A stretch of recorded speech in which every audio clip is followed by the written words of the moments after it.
Morning, everybody. I expect there'll be a lot of people flooding in now, so welcome. It's absolutely pleasure to have you all here this morning. I'm Charlotte Burrows. I'm Chief Exec of Design and Mental Health Network. And some practical points before we get going.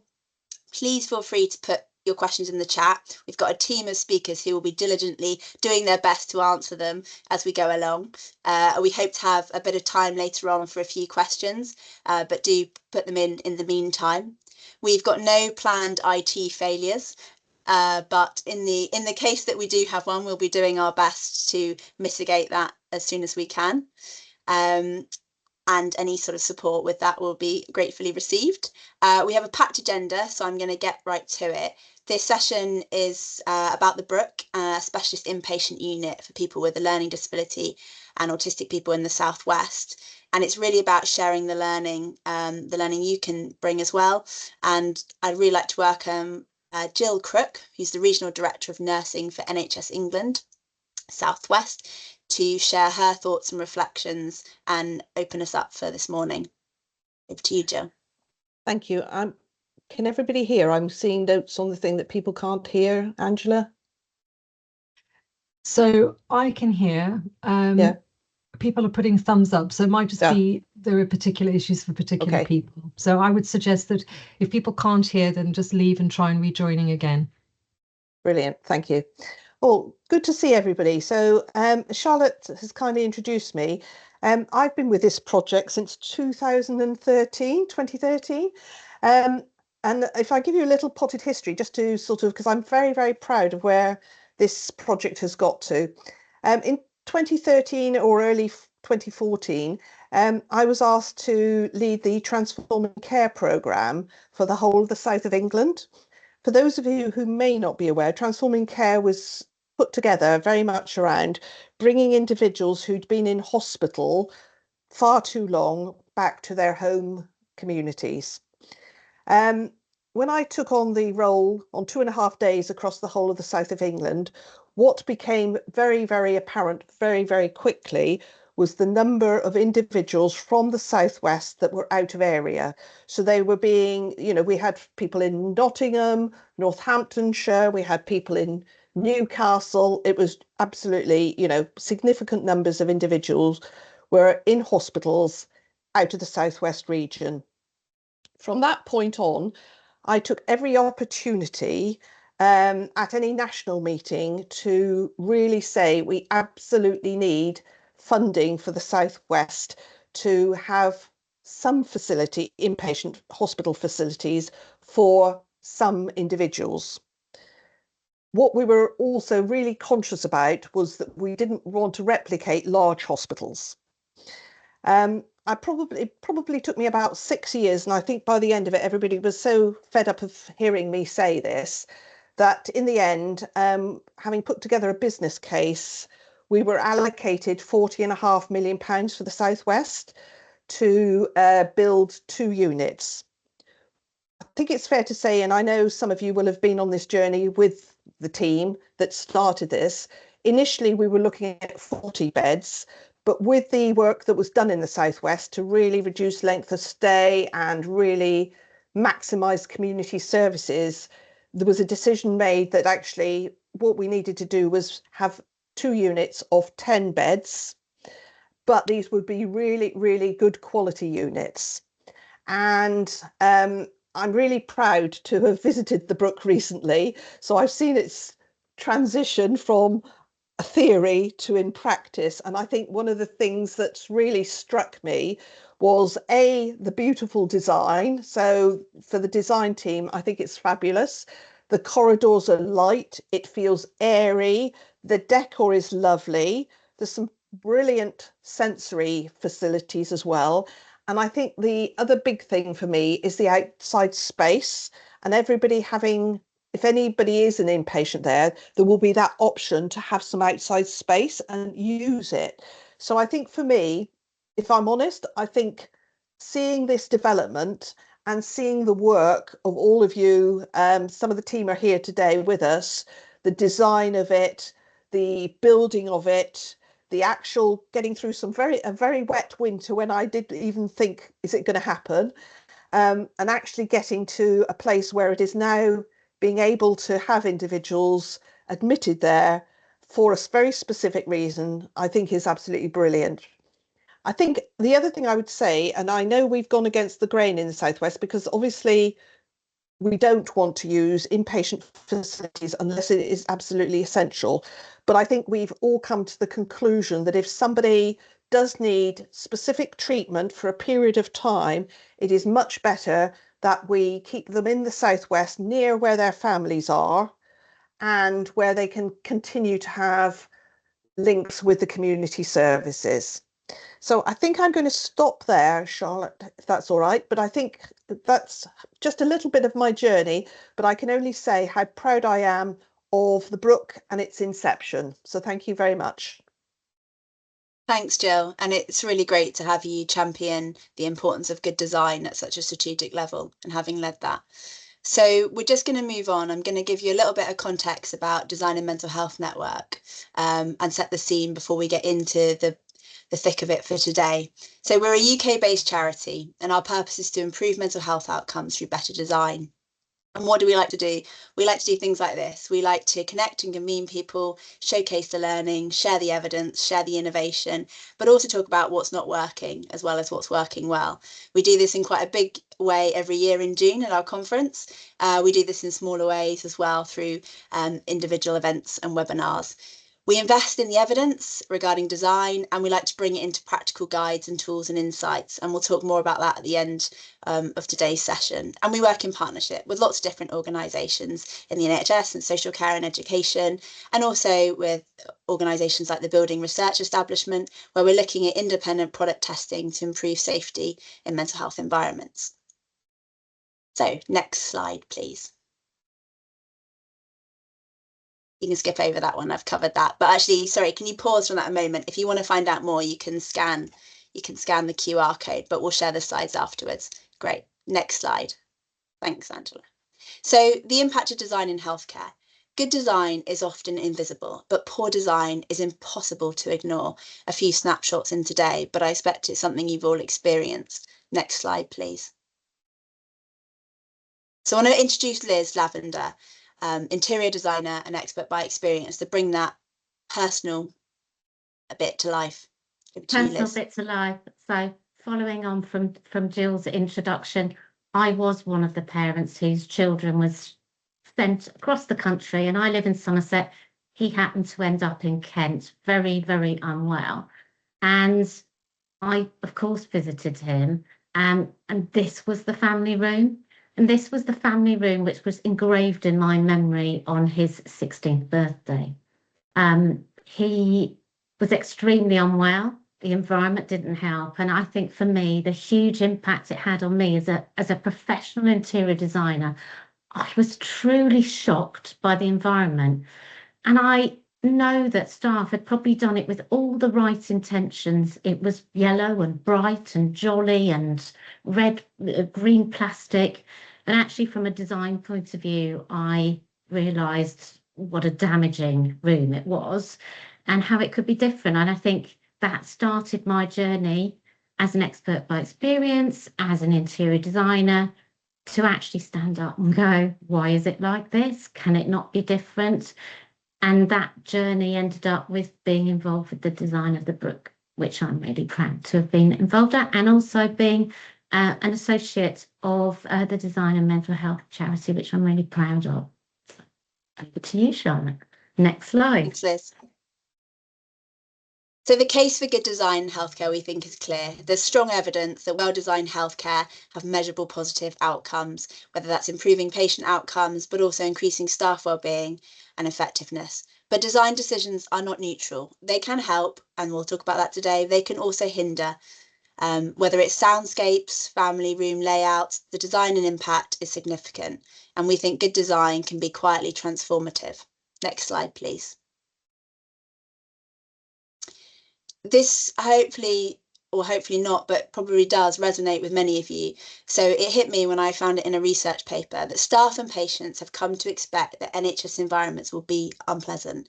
That is not a good grounding for anyone for recovery or a place to work.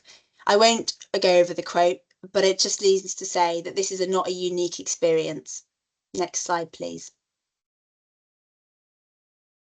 But there is evidence. Just one example here today, the Design Council's work on A&E, which is quite a few years ago, but really brings to life both the physical impact the environment can have. These improvements led to reduction in frustration in A&E environments through changing some simple things in the physical environment and the way they thought about the design. There was a return for the money spent, and there was most importantly a better outcome for the staff and patients attending those services. The evidence is there, we just need to work hard at making sure it's clear and used. Next slide, please. So finally, I'm going to finish off by just saying we'll take you through a bit of a journey today on the Brook using the double diamond and the principles of design. The first bit a bit about discovery, so understanding the problems and challenges, really understanding when we think about the first stage of design, who are we designing with and what are we designing for.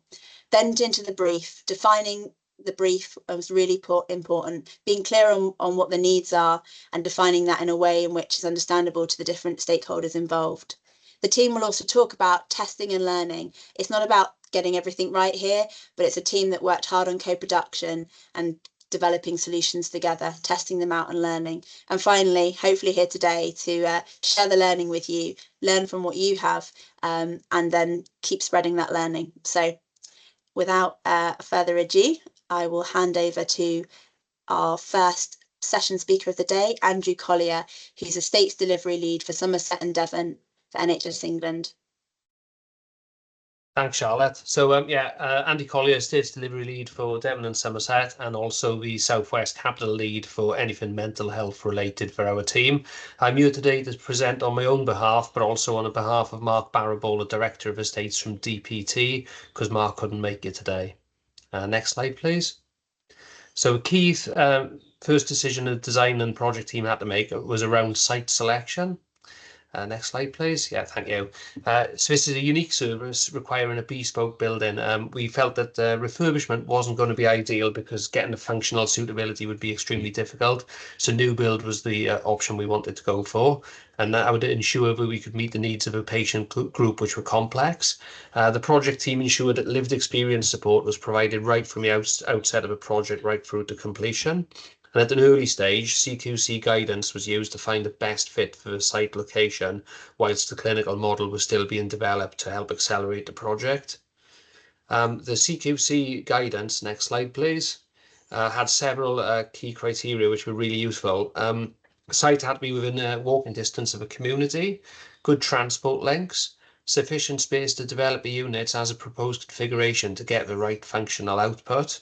It needed enough outdoor and green space to create a quiet, safe environment with low stimulus, and a readily available workforce within proximity and close location to exist in mental health inpatient provision. The unit also had to have ease of access to wider healthcare and access for families and people who knew the patients. Next slide, please. The options for the long list were looked at in terms of site location and 16 critical success factors used to assess those. 6 location options were come up with as a short list: Wanford House in Exeter, Whipton Hospital Exeter, Exminster, Franklin Hospital, Langdon Hospital, or land elsewhere. Next slide, please. And in the end, Wanford was found to be one of the preferred option, but we had to abandon that because of a lack of space to build, challenges around obtaining planning consent, and the length of the timeline to complete the build, which was driving high construction costs. We also did some detailed design work on Whipton Hospital, but we had to roll back from that one as well due to higher cost of building on a complex site of infrastructure problems. Substation needed to be relocated and demolition of quite extensive buildings, and complexities of the ownership model with multiple stakeholders. Next slide, please. So the regional offer was to build a facility in the north of a patch and one in the south, i.e. the Brook. And in the context of this, Langdon was decided on as the best site due to several reasons. Next slide, please. It was a clean site, it was a good location, it had good electricity supply, good drainage and good water supply capacity. And the next slide shows an aerial photo of part of a Langdon site, and the football field you can see right in the middle is where the Brook ended up being built. So you can see it's a nice level, flat green field site. Next slide, please. So this just shows the football field in red on the wider Langdon site. As you can see, there's a lot of open space, and the Brook is actually located quite close to the main access and egress onto the main road at the bottom right of the site. Next slide. The vision. So the architect set out an excellent vision at concept design stage. I won't talk through these slides in any detail because I know the design is going to be covered by other speakers today. But in short, it's 3 inpatient wings with private gardens and lots of communal space around them. And I just wanted to show you this visualization because then we can move on to what the output and the end product was. Next slide, please. As you can see, lots of green space, lots of open space, nice therapeutic environment. The challenges which the design and project team came up against, not surprisingly in the southwest, was weather. So groundworks commenced winter 23 and ran through spring 24, and it just rained constantly. And that was the prime source of delays on this project. Next slide. As you can see, the site was waterlogged for quite some time, giving the contractors a real challenge. Next slide, please. Design and construction challenges, creating a nice therapeutic environment with flowing corridors involved rounded corners on blockwork walls, which is a real challenge to the bricklayers. It took a lot of time and effort, but came out of a fantastic product at the end.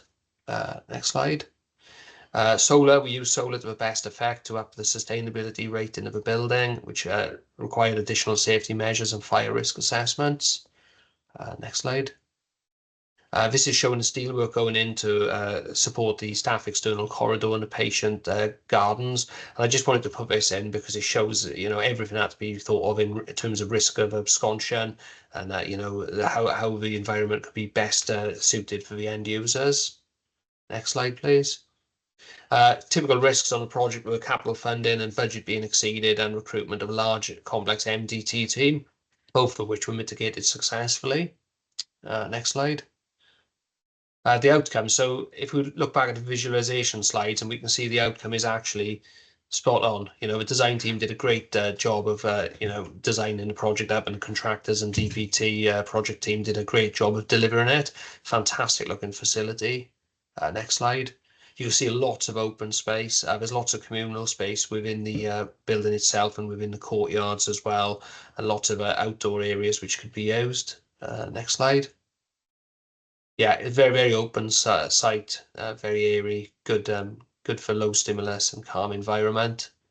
Next slide. Yeah, some communal gardens, which are fantastic. Obviously, the planting needs to mature, but it'll look great in time. Next slide. So a challenging timeline. It was a P23 project, Collier construction of a partner. The design stage started in March 23, with groundworks commencing December 23 and completion June 25. Handover and operation was August 25, and overall the project was 3 months behind plan, and that was principally to do with the weather and the amount of rain over that winter. Next slide, please. I think we might have a delay. I think the next slide is to do with a challenge, limited capital. That's all right. Yeah, sorry. So P23 option C contract was used. The trust used several standard components from their established supply chain and ordered the long lead items of high cost early on in the program. The output construction cost was 14.3 million of a 20.25 million project cost, which when you look at similar facilities and the northern build is actually very competitive in the same, right in the same ballpark. Next slide, please. Lessons learned. This is from Mark. Don't assume practical solutions when dealing with non-departmental public bodies. There was a real challenge around Sports England because there was a requirement to re-provide the football pitch, which was done as part of a project and still became within budget, which is remarkable. Challenge the programme timeline being supplied by the main contractor. Several instances where it was too ambitious, so the trust were really strong with pushing back on that. And ensuring there's enough time for commissioning and key completion activities. And the EFM team within the trust have got time to familiarise themselves with the building before taking it over off the capital team. And that involves there being enough resource at trust side through the whole duration of the project. Next slide, please. I think, yeah, we're moving on to my slides now. So these are key areas of note from myself. And on the first slide, I think a lot of us will be familiar with the time cost quality triangle when we're dealing with constructing projects. I just wanted to point out the central portion of our triangle, the scope and function. The functional suitability of this was absolutely key right from the outset. You know, we had to get that right. So that drove the scope and the specification. And I think that's something that the design and project team and the contractor have got spot on. Next slide, please. So the business case process, it was a £20.25 million budget. So we went down short form of business case route rather than full business case. There was really close working between the NHS England team, the Trust and the ICB, and also within various teams within NHS England. There was two business cases. There was the northern site and this one, the Brook, the southern site, and we debated whether making it a programme business case, but decided to have separate cases due to separate timelines and separate project challenges. However, there was a steering group set up across both projects to ensure a regional approach and to ensure that we got a consistent clinical and commissioning solution developed across two ICBs and two providers. And that helped ensuring that patient outcomes would be standard and the shared learning across the patch during design, construction and operation. We were fortunate to have a direct involvement of Kevin Elliott, the Assistant Director of Nursing, and Kevin helped drive a clinical model and programme board and ensure that clinical strategy was key to understanding the estate's need through the project. Next slide, please. So in terms of oversight and reporting, I've mentioned the programme-wide steering group, which was supported by the Provider Collaborative and CSU. There was also separate capital and estates meetings held monthly and reporting on a Microsoft Word Excel format, which will in future be developed through a bubble system. And I'd say please do use the oversight and support from us, the estates delivery leads and our colleagues in the regional capital finance team, and integrate us into the project and use us effectively and use all the support, advice and guidance you can really from project inception to completion. Next slide, please.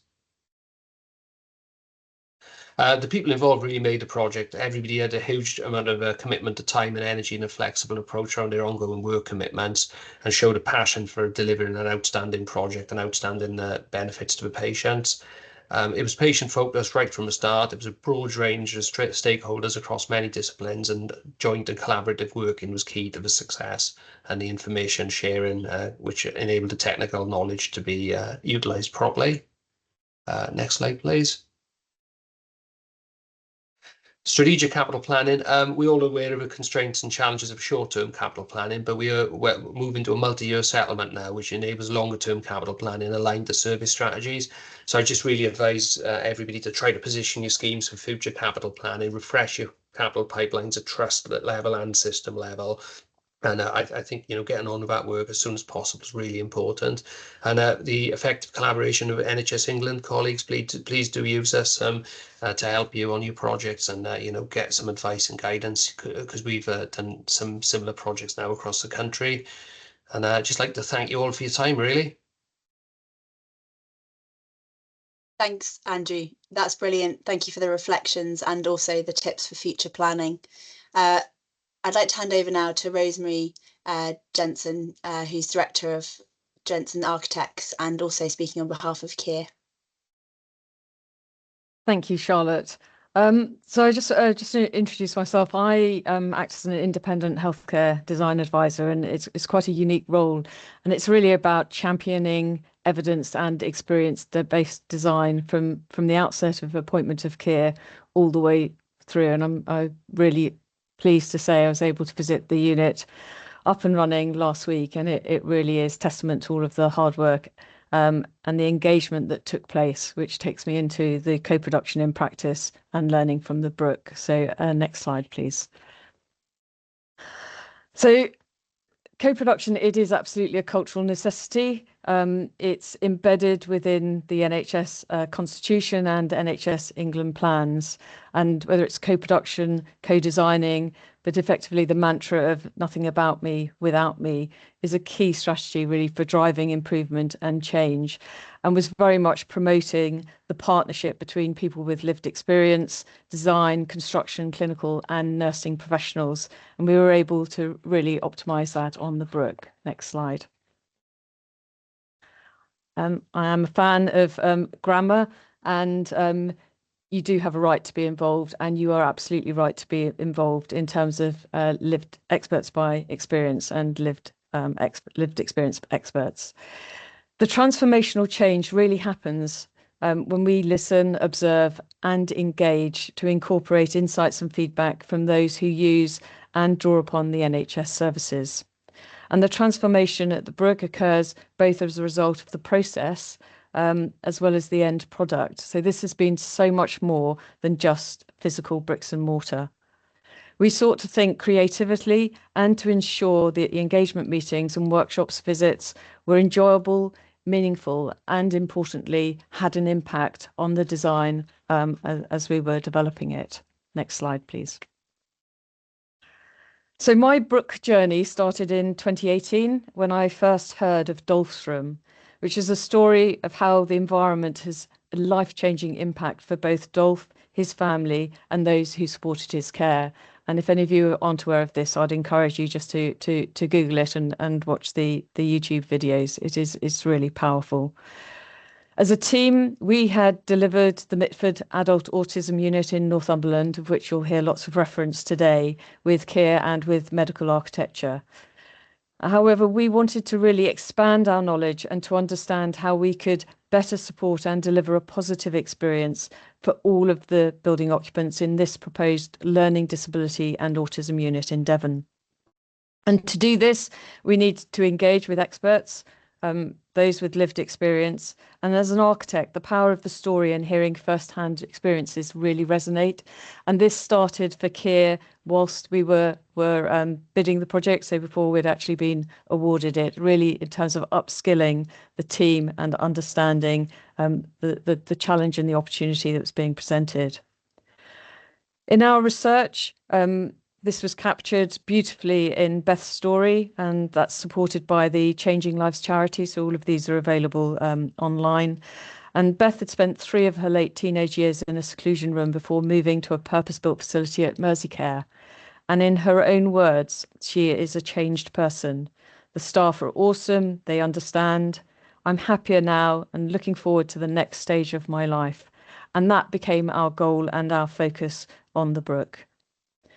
And with my technical guidance hat on, working direct for NHS England, I worked with Jill Corbin at NDTI, and we also drew heavily on the It's Not Rocket Science publication. So if there's one takeaway from today, I would definitely encourage you all to read that particular document by NDTI. Next slide, please. So with the support from AS Mentoring, we captured some of the initial feedback from experts by experience in relation to their experiences and their insights. And with the orange text shown here, beginning to capture some of their needs in the words. And this really was the start of our co-produced brief, design and delivery journey. And we were absolutely committed to capturing how the stakeholder input and insights were going to shape the design from concept through to the detail stage. Thank you. Next slide. We spent time, Anita, myself and other colleagues from Collier, on the existing additional support unit, as it was called, the ASU at Whipton Hospital site in Exeter. And this was about taking time to begin to really build relationships. And really, it served as a key motivation for us in providing an environment to support the care and the compassion that were being delivered in what I think you'll agree were suboptimal environments at the existing ASU. So one of the lessons learned for me is taking time to spend time in the existing environment is really hugely beneficial for the whole team. Next slide. We undertook joint visits and to similar schemes to learn both about their processes around co-production, as well as looking at the built environment, new products, new technologies, and to really understand the importance of the attention to detail. The Mitford unit, which is shown here for Cumbria, Northumberland, Tyne and Wear NHS Trust by Care and Medical Architecture, was a key exemplar that informed much of the design as it developed. We were able to go through extensive consultation on this particular scheme, which included a full-scale mock-up of the bedsit that's shown here to develop, test and finesse the proposals. Mitford was a 15-bed unit, but it really did form a starting point and effectively a blueprint for the Brook to then pick up and move forward. Next slide, please. We visited Aspen Wood, which is a learning disability unit for Merseycare NHS Foundation Trust, and that was built by IHP and Gilling Dodd Architects.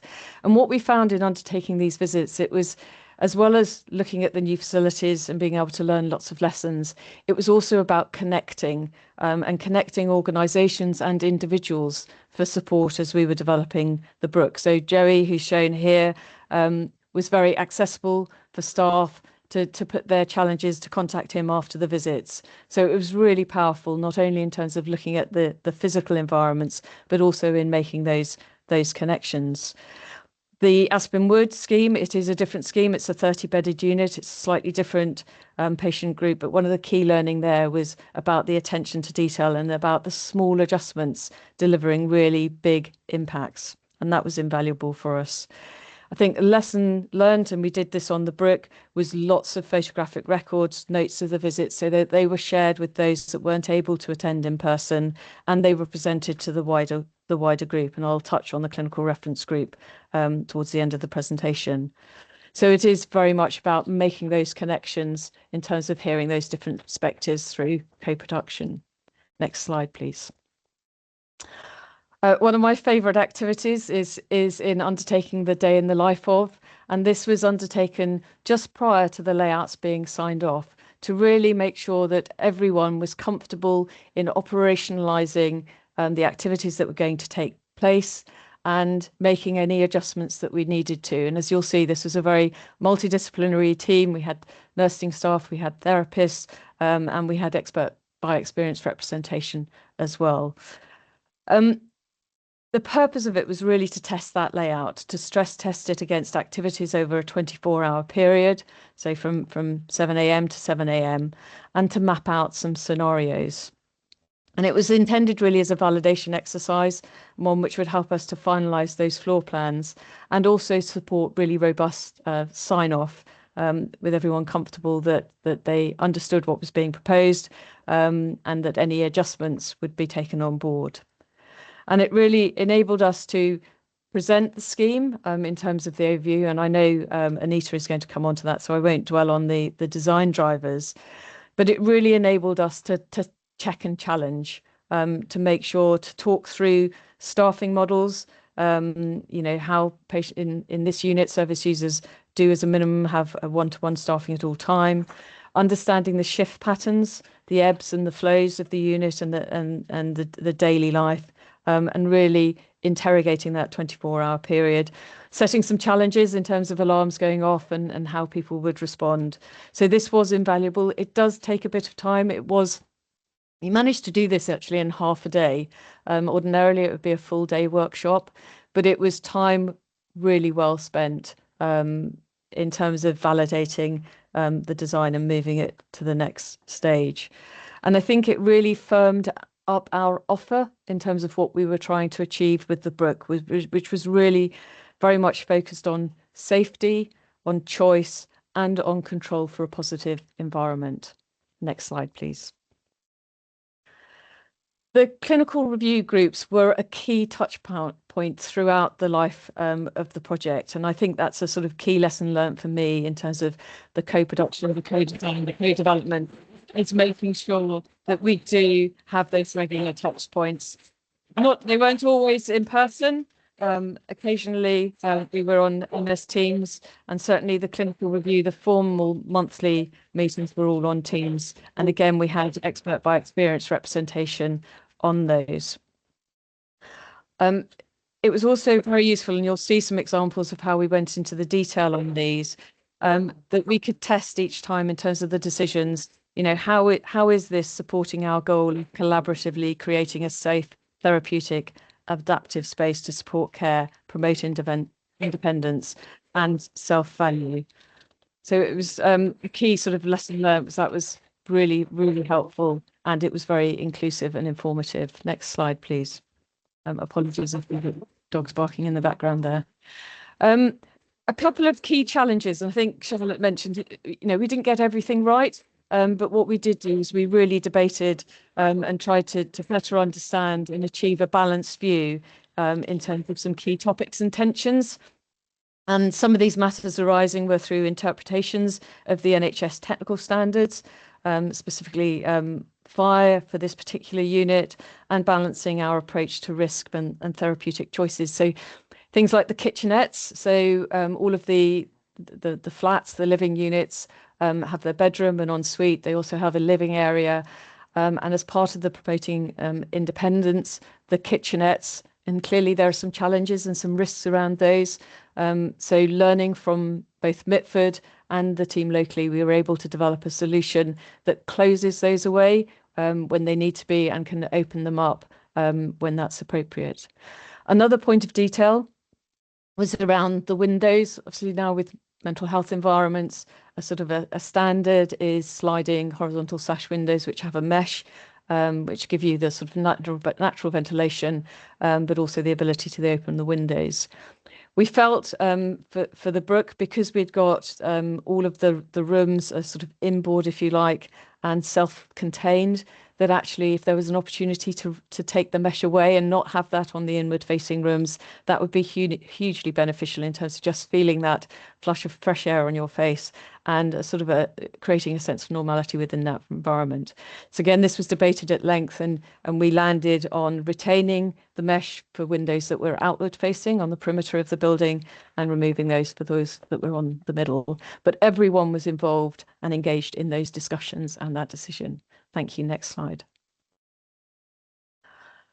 A sort of a topic, and it was one that there were evolving national standards and policies around de-escalation, and these were very openly discussed with the potential, the physical and operational impact debated and agreement reached. And that agreement was largely around flexibility and future-proofing and ensuring that there was the choice not only for now in terms of how the unit operates, but also moving into the future. And all of these spaces included, as was mentioned earlier, the access to external space, which was protected. Next slide. So the collaboration, the co-design, the clinical review groups went right through to the naming process in terms of the engagement. So I think everyone can hand on heart say that they played a part in the development of the Brook, and not only the name of the Brook itself, but through living options, Devon, we were able to select names of the clusters of rooms as well. So we now have Willow, Oak and Hazel. And it was all around really promoting that sense of identity and belonging. Next slide, please. So as we mentioned, we were part of a twin project. We had the sister project in Bristol, and we were working together on this. And it's fair to say we didn't always get it right. I think particularly when programme pressures diverted our attention and focus away from the co-production. But I think if we can hold true to that, it really is beneficial. Diary pressures, time pressures can easily lead to an absence of experts by experience in terms of representation, but actually their insight is invaluable at every stage of the project. My biggest lesson learned is that experts by experience have so much to contribute. I think we were really lucky and fortunate having Liz on the team provided invaluable insight, direction to all of our discussion and the design as it developed. But experts by experience have to be an integral member of the team, as Liz was, in informing and shaping proposals. It can't be something that's done as a separate exercise. Their insight is hugely beneficial, and in my experience, it makes the difference between a scheme which is okay and one which really resonates and exudes care, thought and attention to detail, making all building occupants feel valued and considered. And this continuous dialogue of test, challenge, respond and repeat underpinned the successful engagement through briefing, design and delivery, with co-production continuing as we engage with those now using the building and capturing the impact, the outcomes and sharing our lessons. In the same way as Mitford really started as our starting point, I'm hoping that the Brook will be the next step in informing therapeutic, safe and empowering environments. Thank you. Next slide. I think that's me, Charlotte.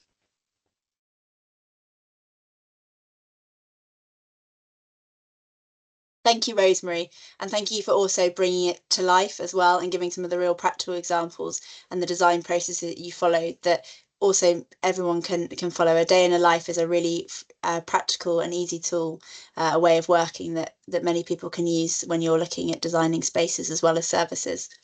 So I'd like to hand over to Rachel Daniels, who's Interim Head of Occupational Therapy at Devon Partnership Trust, and Daniel Morgan, who's Interim Professional Lead Occupational Therapist at Devon Partnership Trust, to take us into our next session.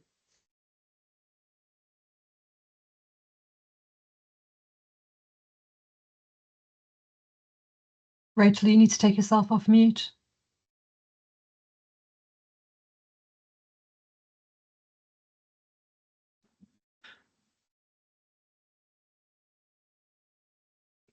Okay, apologies for that. Okay, thank you very much, and thank you, Charlotte, and welcome to the Brook Design Brief. Today we're going to explore how the physical and social environment shapes emotional safety, engagement and recovery. We know from decades of evidence and from lived experience that the physical and social environments directly impact and influences emotional safety, where things that might be too bright, too noisy or just overwhelming for the people we support, especially when they're distressed, that experience is magnified tenfold.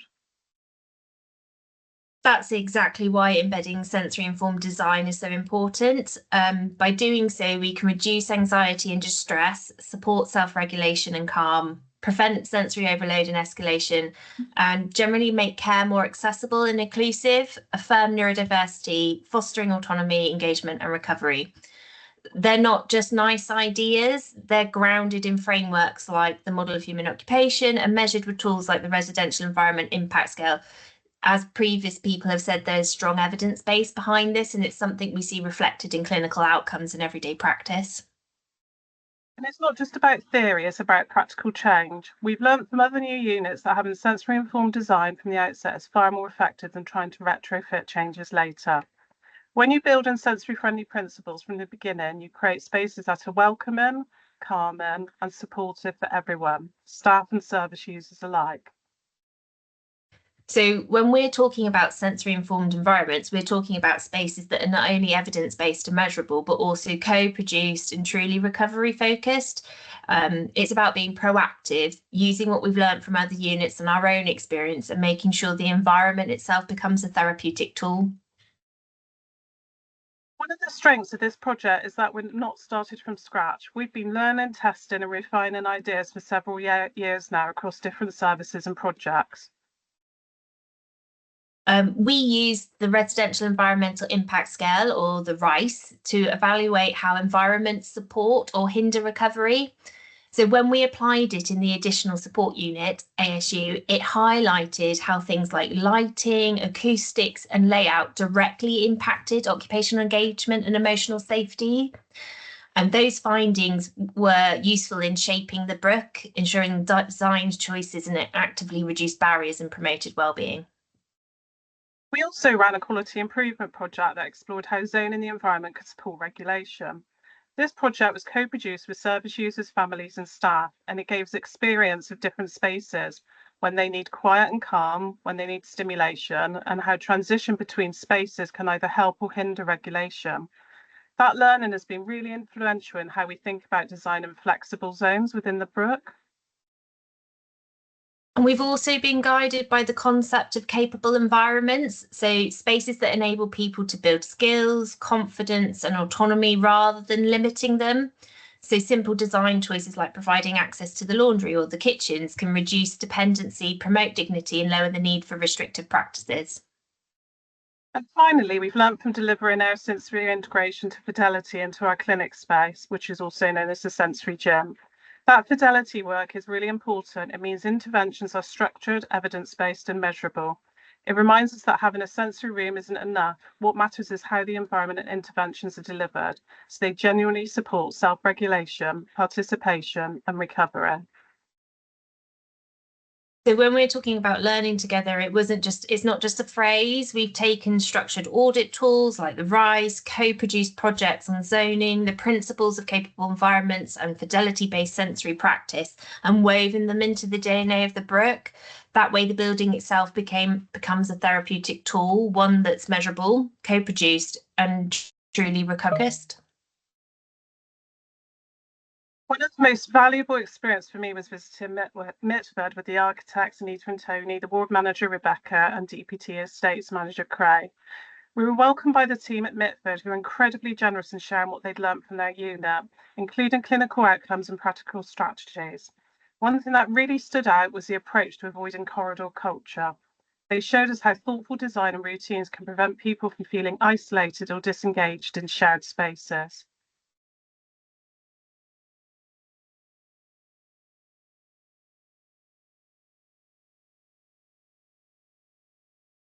Danielle, your sound has gone. I don't know if that's just for me. Oh, maybe if you come back.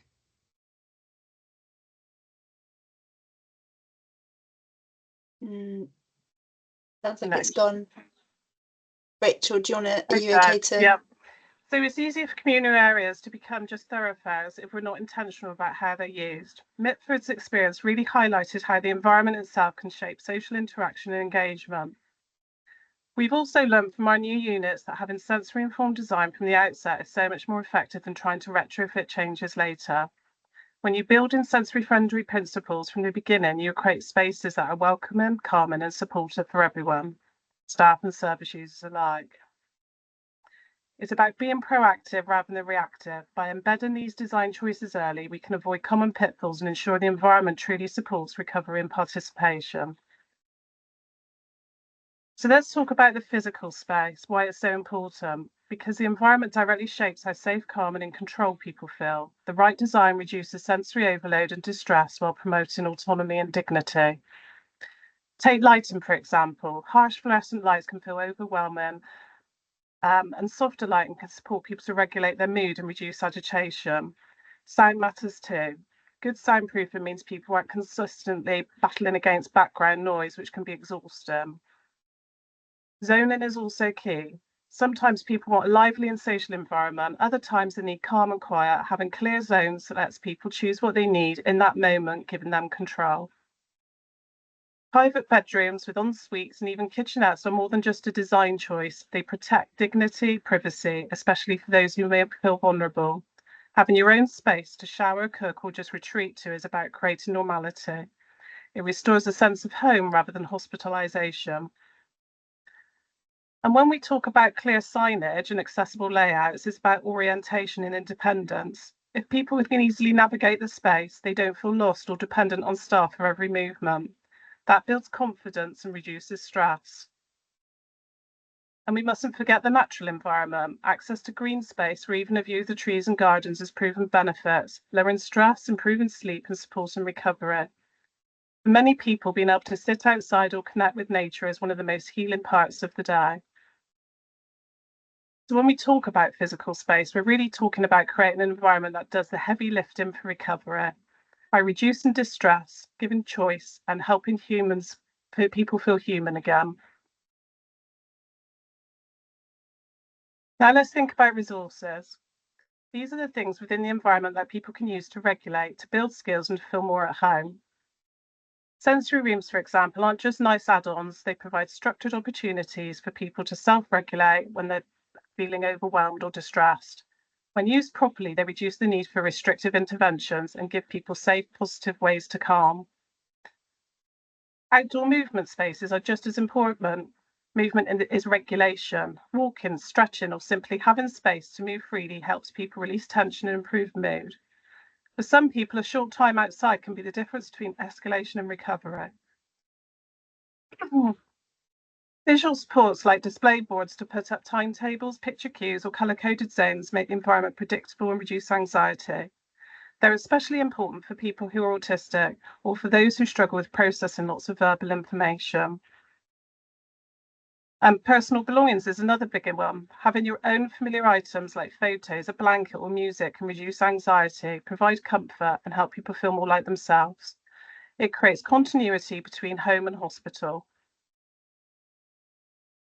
Private kitchens, laundry spaces, they're also key. They aren't just practical, they're therapeutic. Cooking, making a cup of tea, or doing laundry are everyday skills that develop or maintain independence and restore a sense of normality. They're powerful tools for preparing people for life beyond the ward. And also, we mustn't forget simple things like storage space. Safe, accessible storage space allows people to keep personal items without them taking over communal areas. It might sound simple, but without enough storage spaces, it can become quickly cluttered and overwhelming. Clutter increases stress and makes it harder for people to regulate. Creating a storage space to remove or add to the environment, dependent on the individual need and arousal. So when we're talking about resources at the Brook, we're not only talking about extras, we're talking about the core things that support regulation, skill building and dignity, resources that make the environment truly therapeutic. So in consideration of social support, spaces and resources only work in if the social environment matches. We've asked that the environment is designed to interweave spaces not just for service users, but also for staff training and support, including larger meeting rooms for reflective practice, dedicated staff rest and changing spaces, and areas which teams can come together to learn, reflect, and also decompress. Confident, supported staff are essential for fostering trust and genuine engagement. We also wanted an environment that fosters therapeutic spaces for people to be with peers on their own terms, learn new skills and access a range of therapeutic environments. It's about creating places where people can connect, participate, and build confidence in ways that are meaningful to them. We're deeply committed to co-production, working alongside service users in decisions and routines. Predictable routines, real choice, and a foundation of trust will be fundamental. This isn't just about policy, it's about making sure people feel heard and valued every day. Because ultimately, recovery is about relationships. We want the Brook to be a place where people feel safe, supported, and connected, not just with staff, but with each other. Social support is absolutely fundamental when staff are trained in trauma and sensory-informed care and have spaces for their own learning and reflection. It creates an environment where trust and engagement can flourish. Co-production with service users ensures that the environment meets real needs, not just what we think is needed. By embedding recovery into every day, we're making sure that the environment itself is a tool for growth and autonomy, not just a backdrop for care. The commissioners invest in these resources, it can lead to better outcomes and reduce need for crisis interventions. The last strand is opportunity. We're building in meaningful activities, skill building and participation opportunities, whether it's through regulation of zones, creative activities, or pathways into community life. The environment is designed so people can proactively regulate their arousal using the space itself. For those who are sensory seeking, we've included equipment like swings and trampolines to meet those needs in a safe and supportive way. Equally, if someone needs quiet or a calming environment, they can access outdoor spaces designed for tranquility or use our sensory rooms.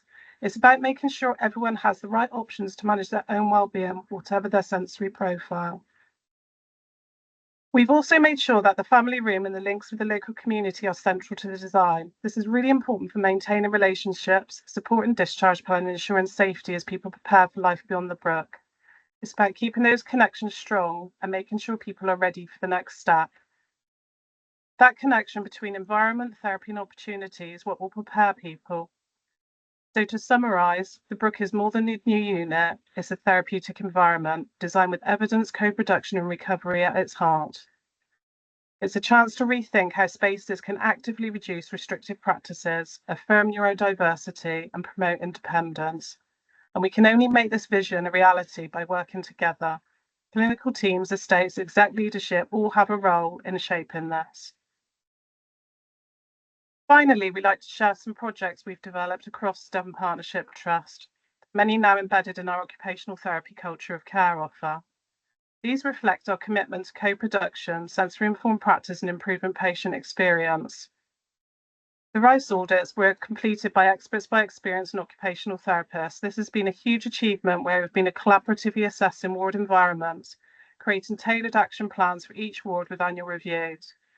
The co-production ensures that changes are shaped by those who use the spaces, making them more relevant and impactful. We are building a sustainable network of sensory champions as well. Using the train the trainer model, peer support helps staff embed sensory awareness into everyday care. We're also developing sensory attachment awareness training, helping staff understand their own sensory profiles and stress responses, key to trauma-informed care and safer environments for all. Our newest project idea reimagines waiting rooms as welcoming therapeutic spaces. Co-produced designs integrate physical, sensory and social elements to create a more dignified and calming experience from the moment someone walks in. Watch this space because we're not quite there with that one yet. When we collaborate and co-produce, we create environments that are truly supporting and healing. Thank you for listening today. It's been a pleasure to share our brief for the Brook. We hope you enjoy the unfolding of the rest of the webinar and the collaborative journey we have shared together. We hope you can take our key message away with you and consider how you can work with all the stakeholders when considering collaborative sensory informed design, no matter how big or small your project is. Thank you very much. Thank you, Rachel, and thank you, Danielle. And I'm sorry that the tech failed us and your voice wasn't present throughout, but I know that was a real collaboration between the both of you. Thank you both for really unpacking the learning and also sharing some really practical examples at different scales. It's important to remember not every project is a big one, but it doesn't mean it's any less important. So thank you. I'm going to hand over now to Anita White, who's an architect for Grange Architects, and she's going to talk to you about how they responded to the brief and talk you through that, the design brief. So over to you, Anita. I think you're going to share your slides. Yes, indeed. Yeah, thanks, Charlotte, and hello, everyone. So firstly, just a bit of context. So the Langdon site is a fairly large site on the outskirts of Dawlish in Devon. And so the choice of where exactly to position the building within that site was quite an important one, as it needed to align with the LDA services operational ethos. So as Rachel mentioned just now, the links to community really are key, because the service is very much focused on proactively encouraging independence and supporting patients to reintegrate with the wider community. So for that reason, the front of the site, which is close to the main public entrance and the nearby shops, felt like the most appropriate place for the building to sit. So the building itself is laid out as a sort of series of linked fingers. So people with learning disabilities can struggle with wayfinding. So this was intentionally a very sort of simple grid-like layout that helps with mental mapping, as it kind of sets up a predictable sequence of spaces with these clearly identifiable node points that reoccur at regular intervals. The entrance to a building is on the right-hand side of the plan, and that shorter finger is a two-storey block with the reception and visitor facilities on the ground floor and staff spaces above. The rest of the building is single-storey with the ward at ground floor level, and then plant space and maintenance walkways above. Moving into the secure ward itself, the pink areas are the communal spaces. So some LDA patients can really struggle with the concept of multi-use spaces. So it was really important that each room had a single, clearly identifiable purpose, and that all the rooms were arranged in a way that intuitively makes sense as you move through the building. So we've grouped the spaces together according to their function into 3 logical zones at the lower end of the building. So on the right-hand side, you have the therapy activity zone, which contains things like the sensory integration gym, the therapy kitchen, and then in the middle, you've got a central social zone. And then on the far left, you have a treatment zone. The blue spaces are the patient's private living accommodation, which is in the form of 10 flatlets. Now we know that long corridors with lots of doorways leading off them can feel really intimidating and cause anxiety in some people. So by splitting flats across 3 separate wings, we've been able to break the space down into more manageable chunks that feel a bit more friendly to navigate through. And the split also gives the trust some operational flexibility in how they manage those bed spaces. So looking at the flatlets in a bit more detail, at the Brook, each patient isn't just given a bedroom and an ensuite. They're also provided with their own living dining space with a kitchenette and their own private garden too. And as Rosemary touched on earlier, the kitchenettes did present the design team with some challenges in terms of managing safety, fire, infection control risks. And given that we were dealing with a mixed patient group, there's always going to be some patients for whom the safe use of the kitchenette simply will never be possible. And equally, there'll be other patients for whom having that greater independence and the ability to make themselves a cup of tea or prepare a simple meal in their own space would be hugely beneficial. So we did explore whether to create different types of flatlets within the building, some with kitchenettes, some without. But actually, the feedback from our experts by experience was that all patients should be given exactly the same type of accommodation, just to avoid any feelings of jealousy and potential conflict that might arise from that. The private gardens as well gave us a few challenges in terms of how they are safely accessed and monitored. And so we introduced these external corridors that run along the backs of all the private gardens, effectively provide a sort of a back gate into the gardens to allow staff to access those quickly if necessary. And the external circulation also provides both patients and staff with more options for how to move around the building safely. So for staff, they're a quick way of getting from one end of the building to the other without necessarily disturbing the patients. And for patients who might well feel quite apprehensive about encountering other people on their route through a building, they can then choose these external routes as a quieter alternative. And another point I just wanted to touch on here was the flow through the building. So given the service's focus on transitioning patients back into the community successfully, we wanted to find ways in the design to help patients feel comfortable in moving from their private spaces into the more public areas and starting to engage with those therapies and activities that are on offer there. So we've done this with a series of seats which take the form of sort of nooks, alcoves in the corridors and window seats. These really provide places where patients can pause and rest, sit and observe what's happening in the space ahead of them without necessarily entering that space until they feel comfortable and ready to do so. And they almost act as stepping stones for allowing patients to move through the building at their own pace.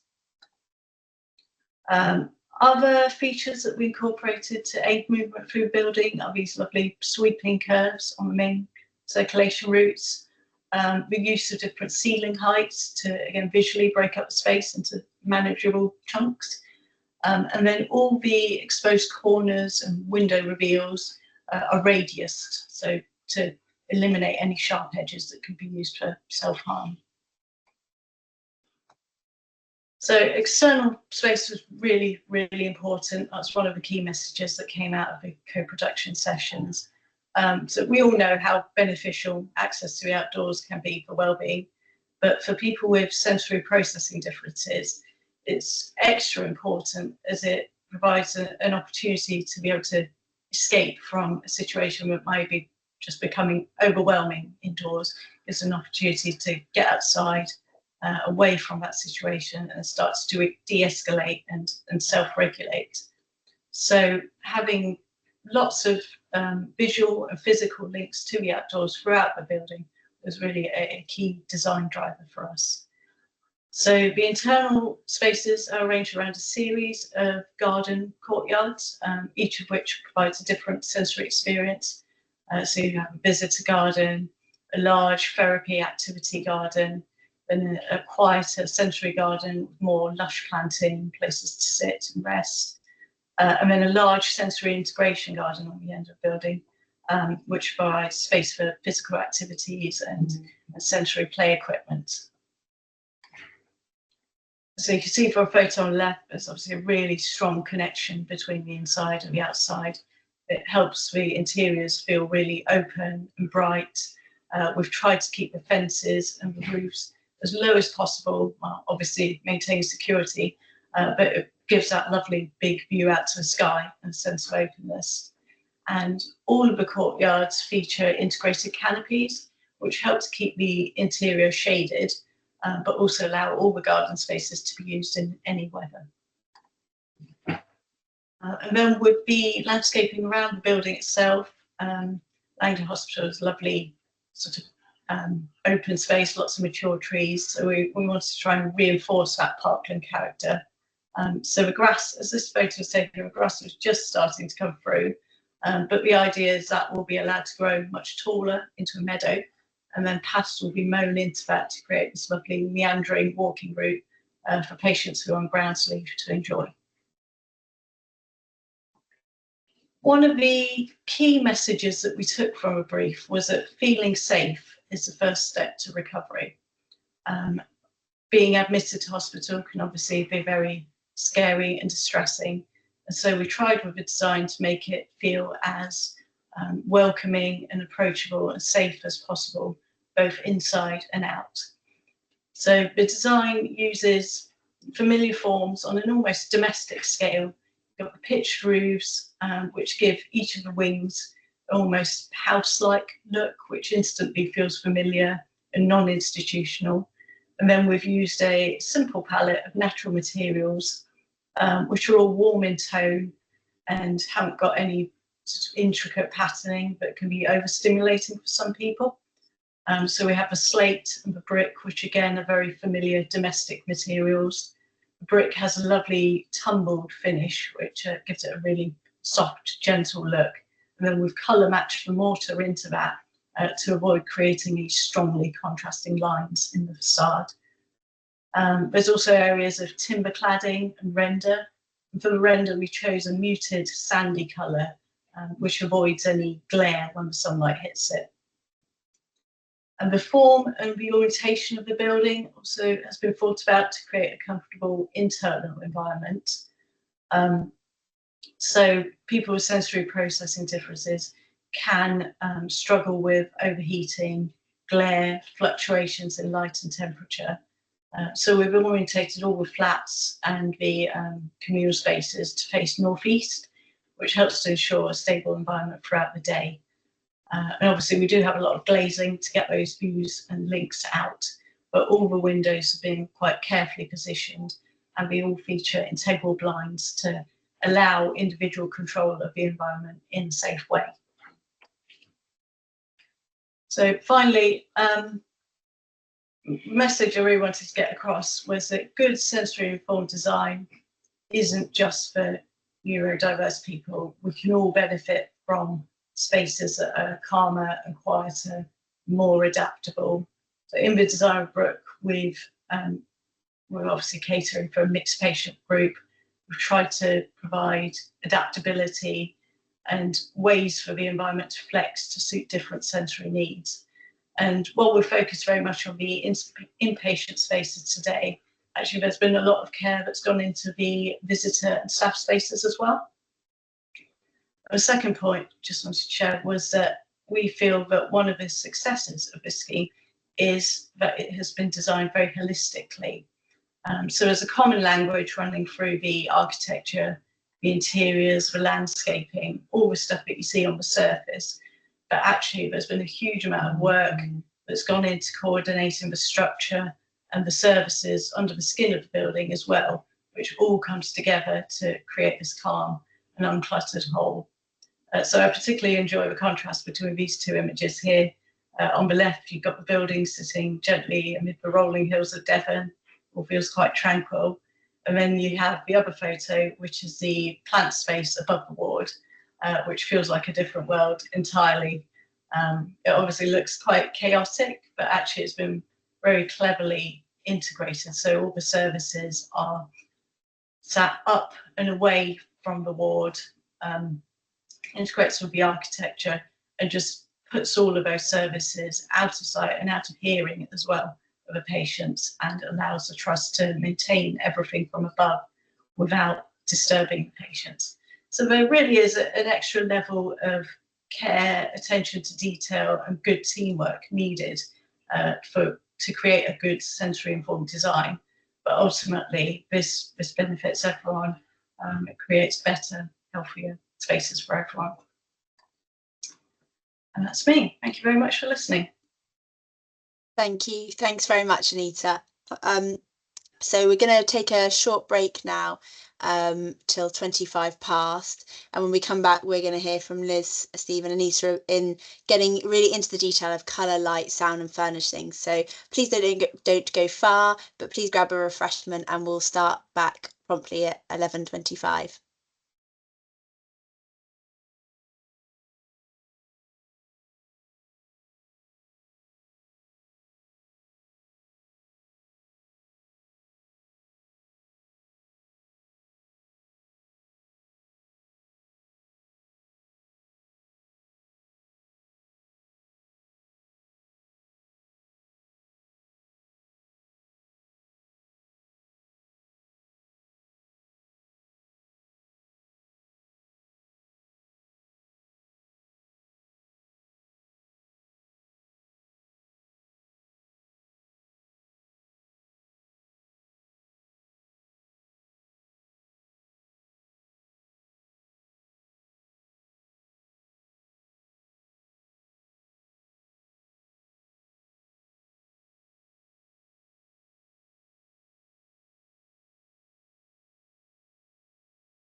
Welcome back, everybody. I hope you're feeling refreshed and ready for the next part.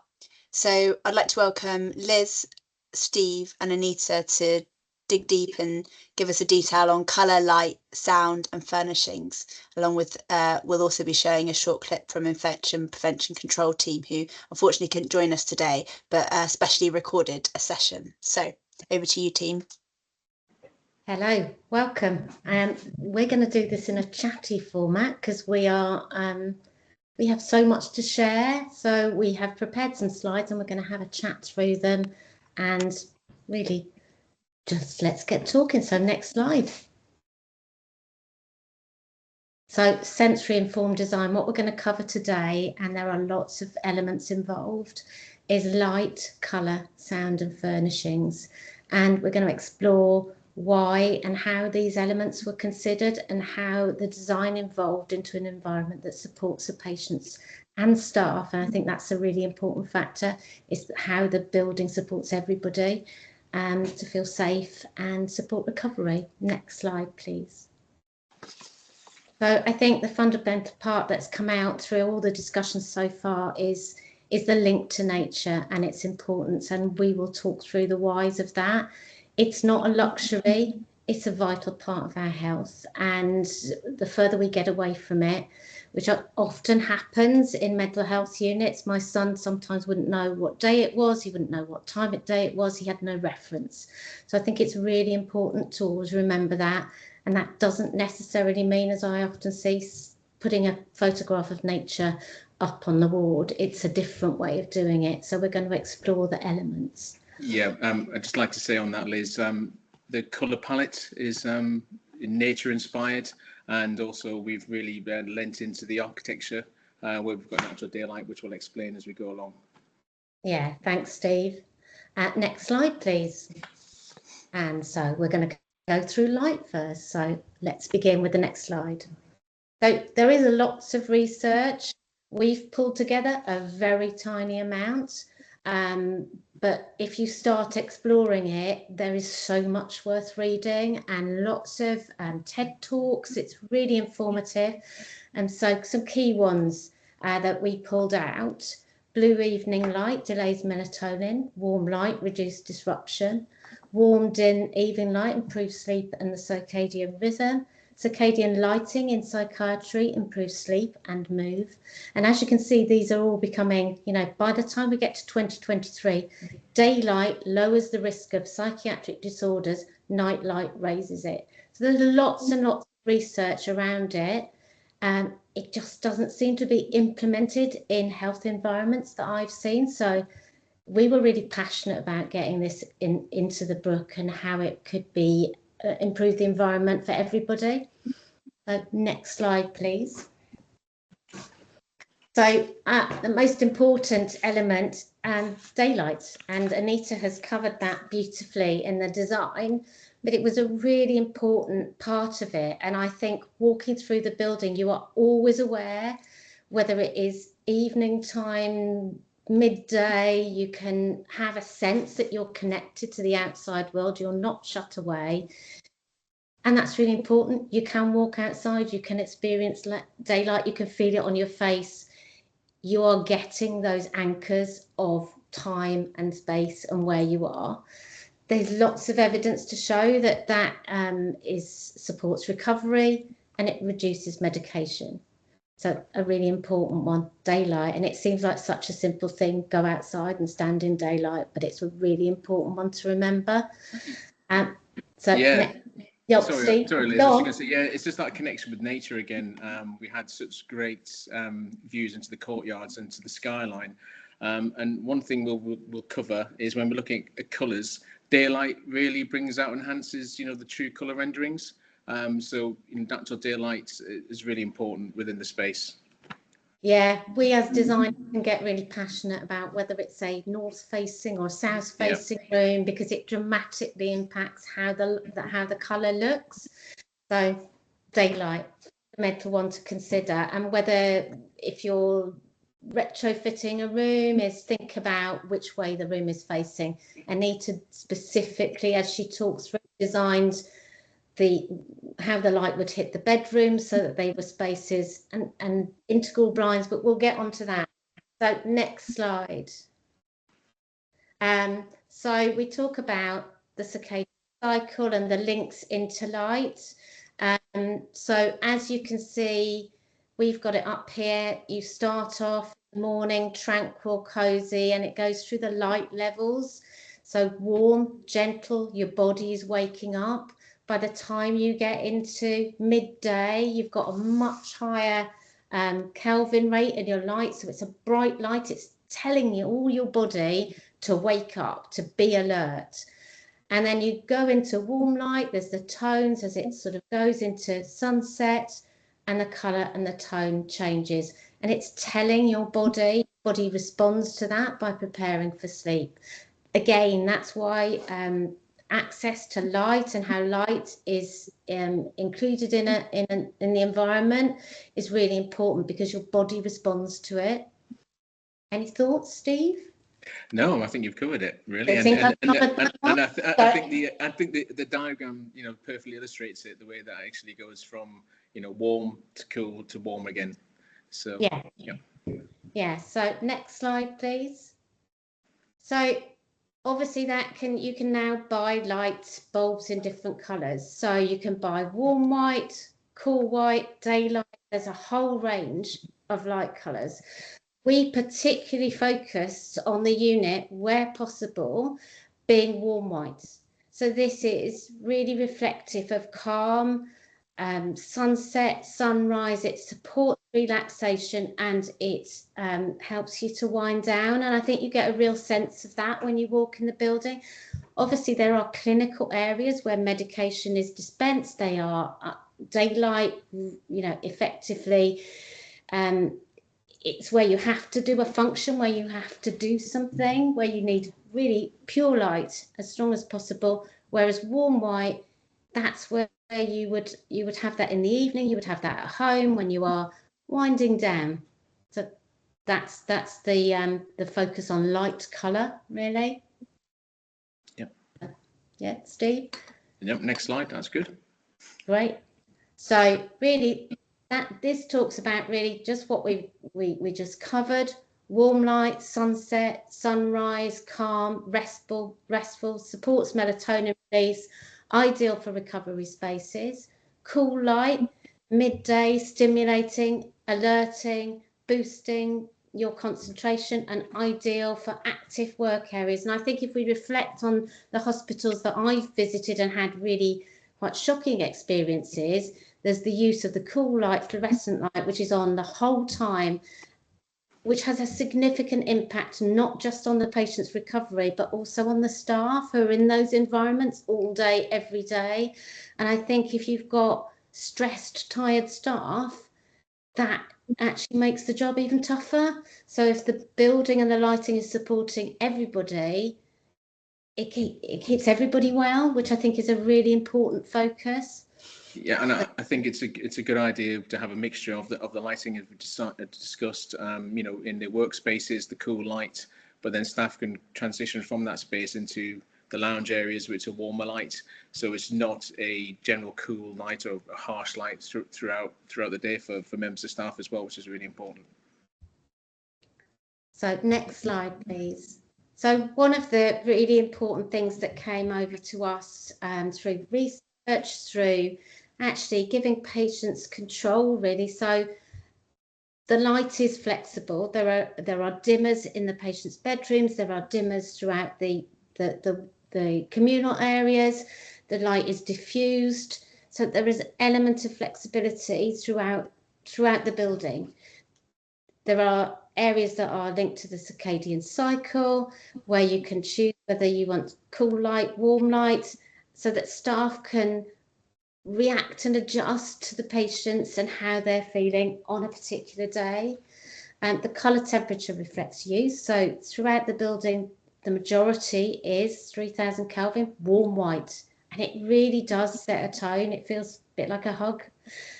As you walk through the building, you see daylight. We've also, as Anita had already said, we've got neutral integrated blinds. You can diffuse that light at any point you want to. which is a really important factor if it's a sunny day, if there's any glare. But the way that the building has been designed, there is no real glare coming into the building. It's been really well considered. Yeah, I mean that's emphasis. The emphasis on in the living areas and the bedrooms. There's no natural. Well, there's natural light, but no direct sunlight into those spaces. So you get the borrowed light from the courtyards and the corridors, really. So we wanted to create a really warm, cozy environment in the bedrooms, but obviously have the natural light outside of that. So, next slide, please. So, lighting shapes how we feel, think, and recover. Warm coloured light reflects the sunrise, sun tones, calming, restful, linked to melatonin release. Cool light reflects the midday tones, which is a link to alertness, focus, and is really good for functional activities. If you've got a task light, it would probably be a cool light. Dimmable light's really important. Wherever you can use dimmable light, it gives you flexibility. And I think it's really important to always remember that the impact that light has on your health, whether it's daylight, artificial light, it really does impact your mood, your stress, and your healing outcomes. So next slide, please. So colour and finish.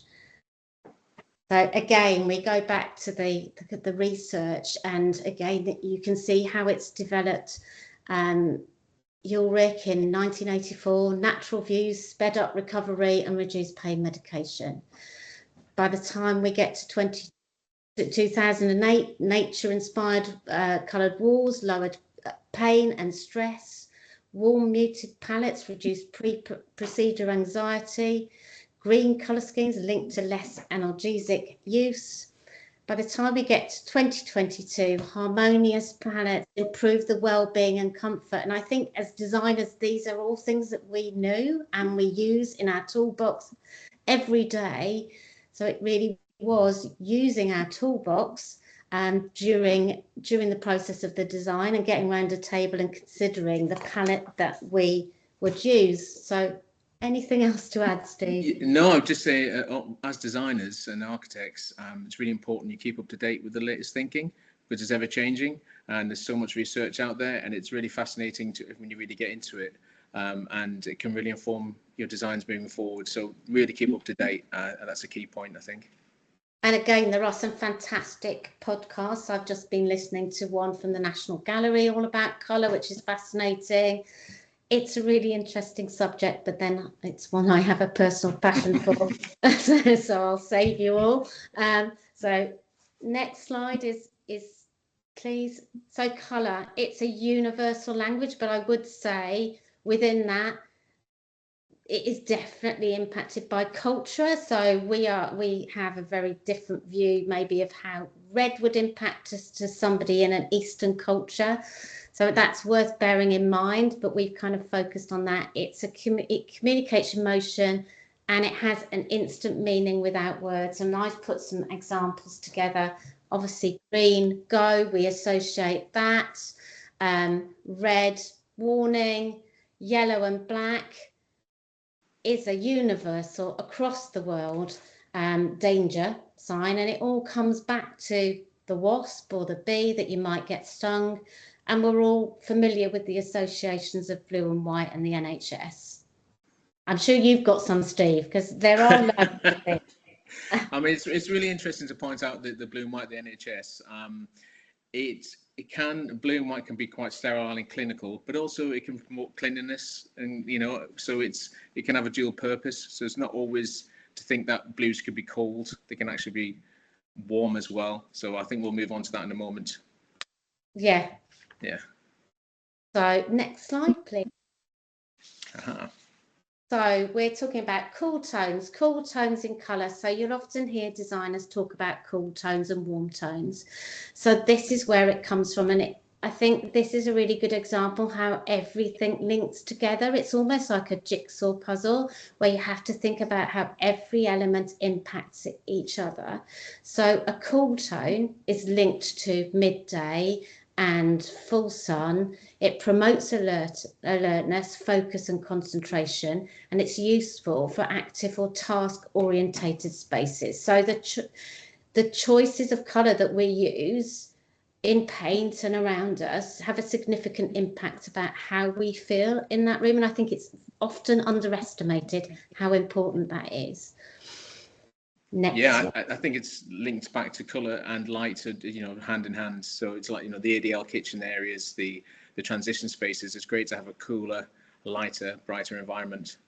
Yeah, absolutely. So next slide, we'll kind of contrast the cool tones, and then we go into warm tones. These are the tones that are linked to sunrise, sunset, the times of the day when the body winds down and it gently wakes up. So these were the ones that we were focused on in the Brook. We were really wanted people to walk in and feel safe. The fundamental first part of recovery is feel safe. So that's what we wanted to focus on. Any thoughts, Steve? No. I think as we come, yeah. Yeah, next slide. So I think something I'm really passionate about, and I think probably Steve is as well, and I would say as a caveat that all interior designers, I would say, have a particular white that they like, or a little range of them. It's our toolbox. So not all whites are equal. You can have a cold white, so it's got a slight blue tone in it. It can feel harsh and clinical. You can have a warm white, which feels softer and it's warm, and it has such a huge impact on how you feel. So we were really particular about the white that we used, and the impact that we would have on us. And I think we use that white on the ceilings and throughout the building. It is a consistent white throughout. And again, not all neutrals are equal. And I kind of often hear people say, oh, we're going to paint it a neutral. From a professional point of view, actually, no, not all equals. They're not all equal. You need to have a warm white if you want to set a tone. You could equally have a cool neutral, which could feel really quite uncomfortable. Steve, do you want to come in? Because it's one of my bugbears. Which white? I mean, little things like when we're looking in the Brook, the skirtings and architraves, we made sure it was a warmer white. So it doesn't have to be, the standard Dulux Brilliant White, for example, just the contrast.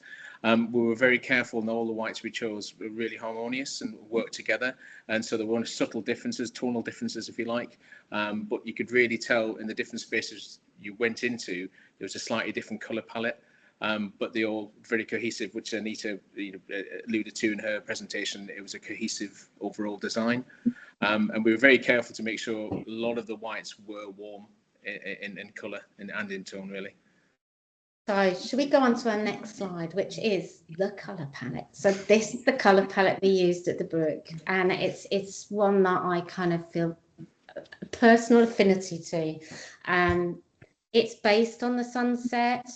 It is based on those lovely tonal colours that are warm. They are of a similar tone. They are low stimulation. They're inspired by nature, and they are subtle in their shifts. So they are designed to make you feel comfortable and make you feel relaxed.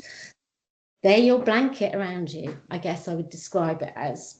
Steve, and they're all colours we love. Yeah, absolutely. And one of the key things we did do as well is each, the sort of three fingers, as Anita mentioned, three wings, if you like, three sets of bedrooms.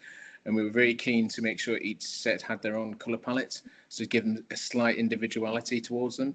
But there were all very subtle differences. But again, it was just helping with wayfinding, the navigation of the space. So one section had a more of a apricot hue to it, and another section had a little bit more warmer greys, if you like. So we used the colour as a way of walking, evaluating around the space, really. Yeah, but no sort of sudden changes of colour. No, there's no. That's right. We really wanted flows through the building, so you didn't kind of suddenly go, oh, but the tone indicated you were in a different space. I think that was really important to us, wasn't it, when we were talking about where? Yeah, we didn't want to create false thresholds or anything, you know, barriers really. So we want to make sure when you went from the corridor into the bedrooms, it was a nice transition, but then it was a slightly different, warmer colour palette.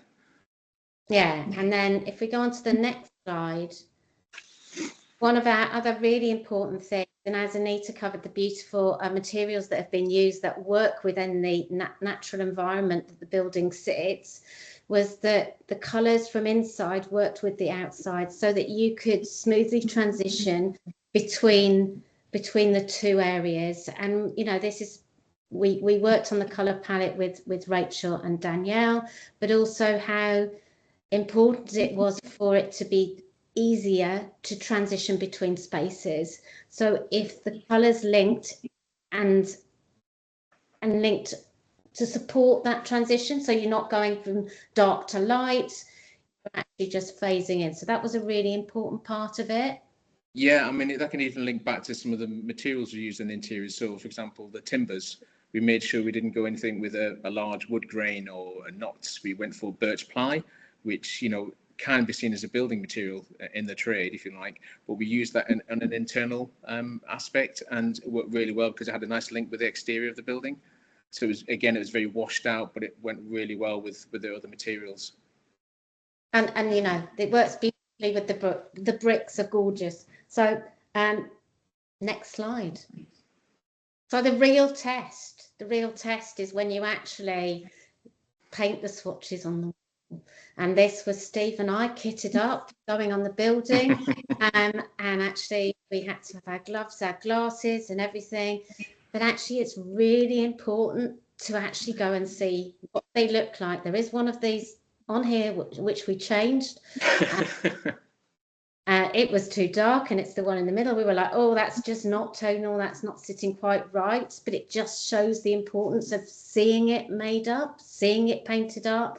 You know, south facing rooms will affect a light different, colour differently to north facing. Really important to be aware of it. In the ideal world, if I were doing a private client, I'd have it painted on different walls and I'd be looking at it at different times of the day. Not ideal on a building site, but I think within this situation, Steve and I had enough experience of colour to kind of go, actually, I feel really comfortable here. And we were really happy with how they were looking. Yeah, one thing to mention also as well from a design perspective is often myself and Liz will use particular paint ranges which are really soft, but sometimes due to budget constraints we can't use that particular paint, so we have to colour match.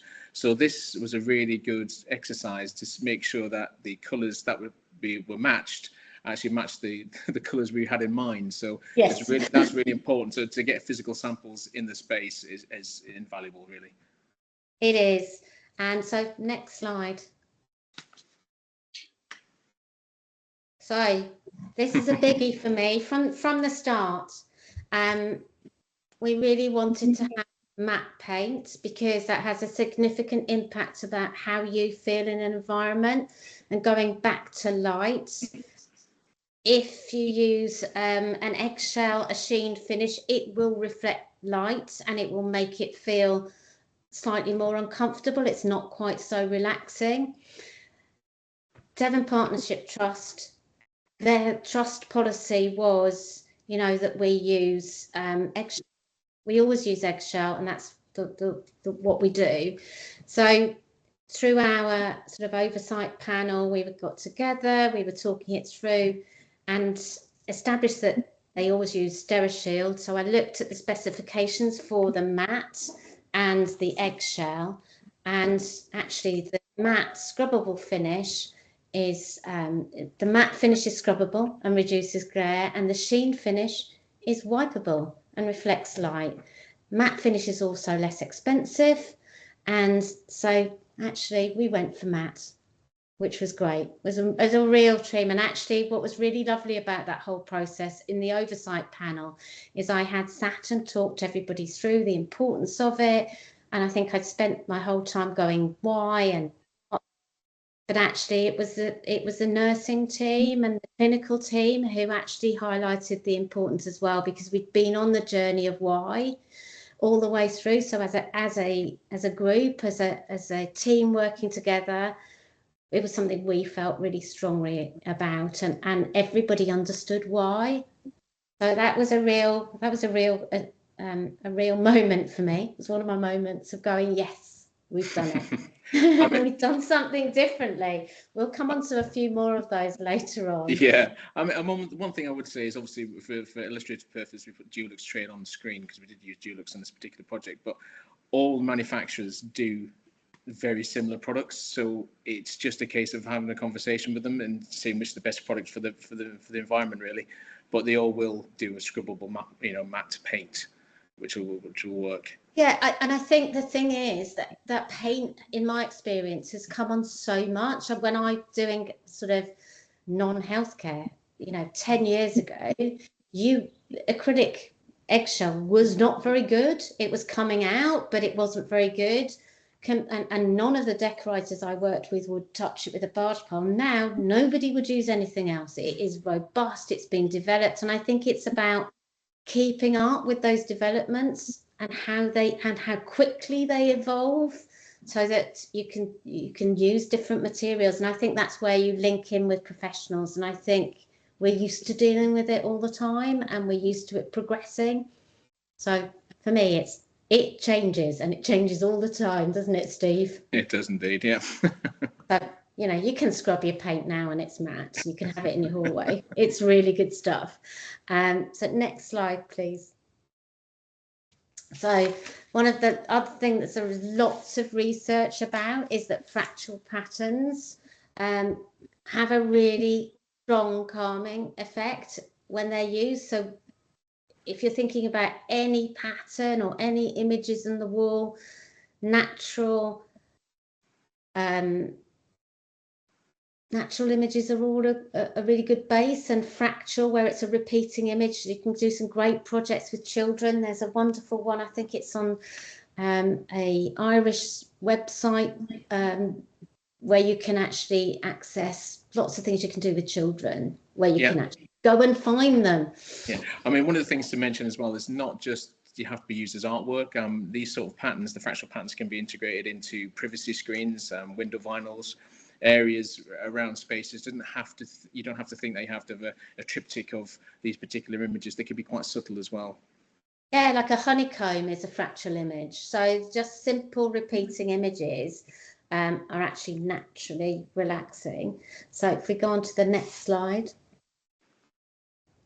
So I think the important thing, and a really interesting one to reflect, when Steve and I got to kind of, we've chosen the colour palette and we're working it through, we both went, it's actually really neutral. And I think as designers, we used to be adding a pop of colour here and doing that. And it was like, no, we have to sit on our hands here and not do that, because it doesn't work for the client group. And I think it's really important to always remember that people add colour.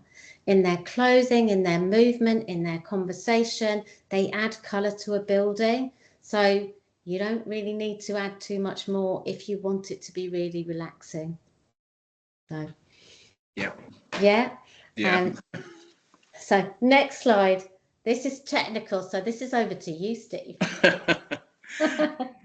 I mean, just touching on the LRV levels, obviously within the building regulations, you need a decent contrast between walls and floors and openings, etc. But I just wanted to say that, from a sensory involved design perspective, it doesn't have to be a harsh contrast. As you can see there can be subtle differences between 0 and 30, and particularly if you get to the high levels between 100 and 70, it's even less. So I think it's just good practice just to adhere to these, particularly for the people with low visual impairment. If you go to the next slide,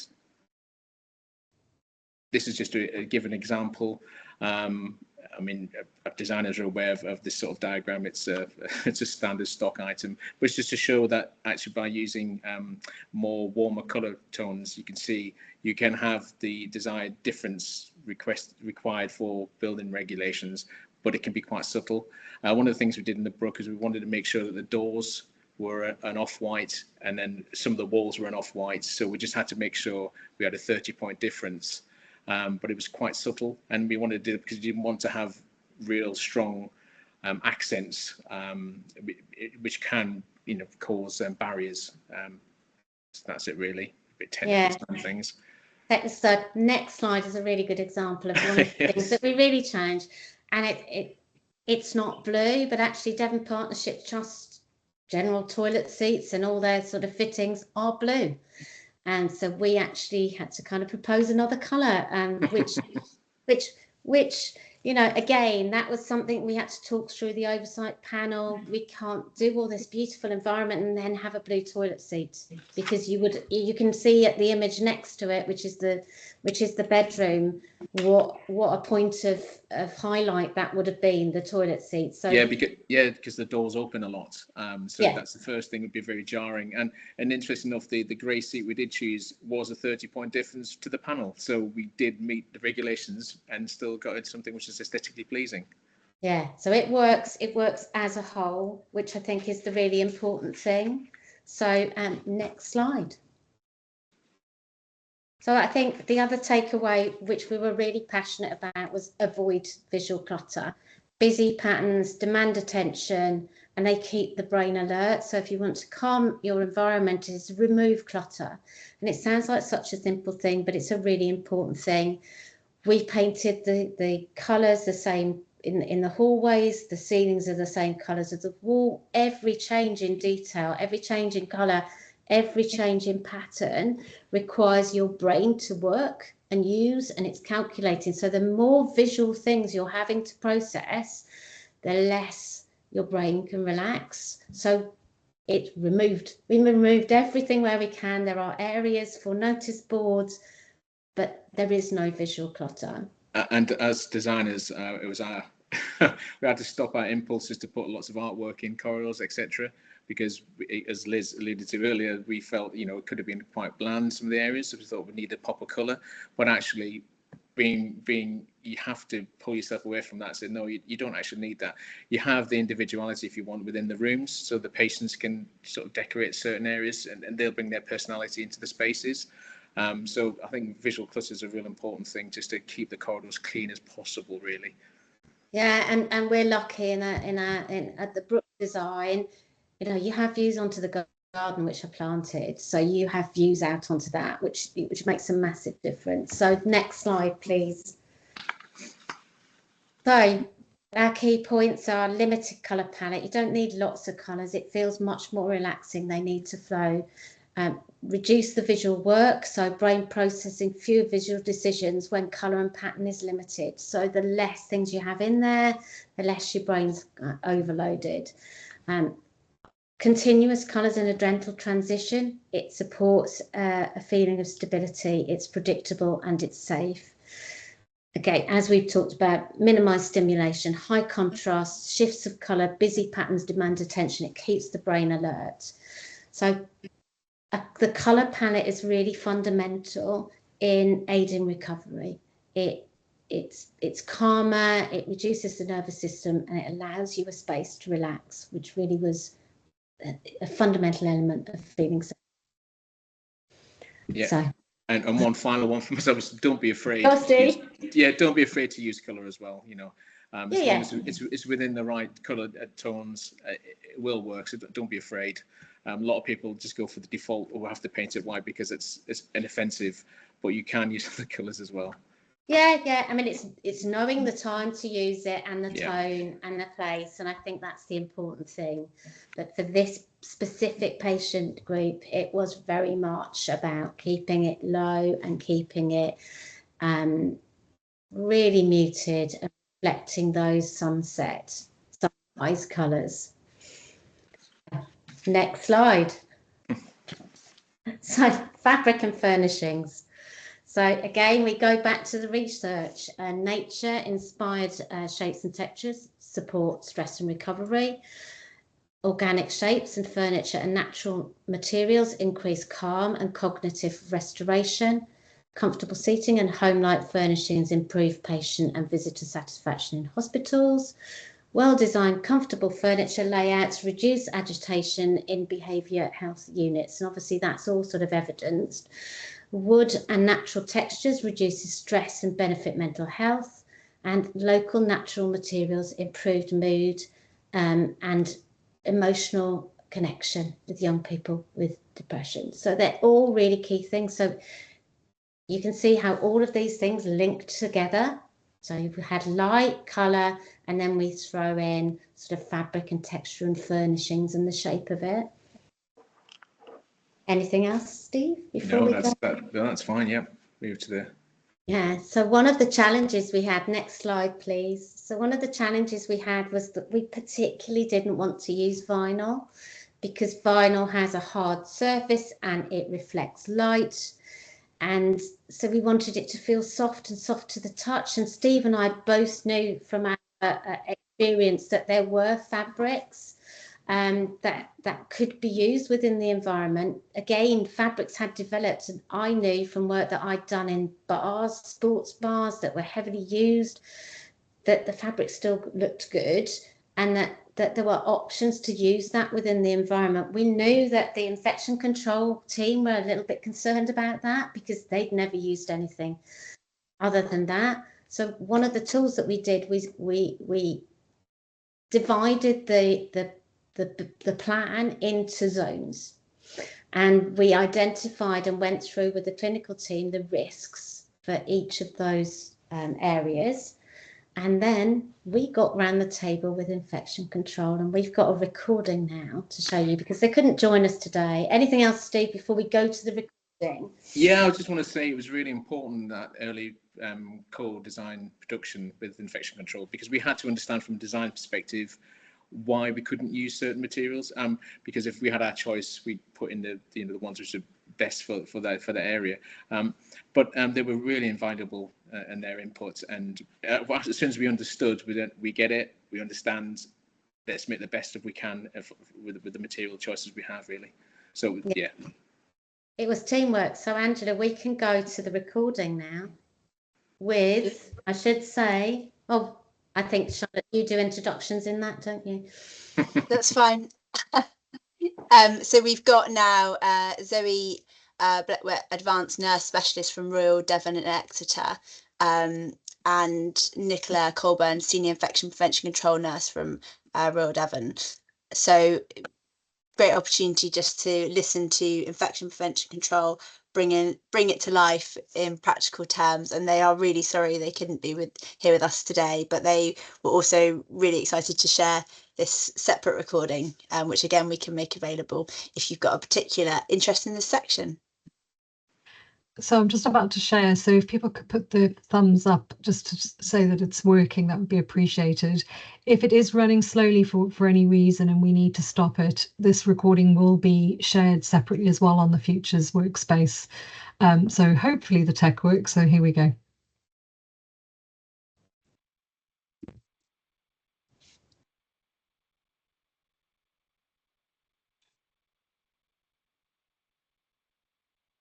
What have you learned through this whole process? Zoe, Nicola, earlier on you reflected on you work across a range of different healthcare environments.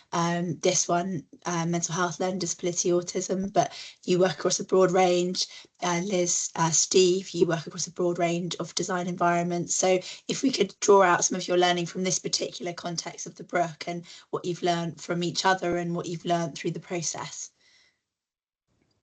I think for us, it's when you've been in the role for a long time, it's understanding that things move on and what is out there currently is not what was out there a year ago even. So again, it's not to come in with that really fixed impression of we've only got vinyl, hard, cold vinyl to work with. We've actually got some different fabrics.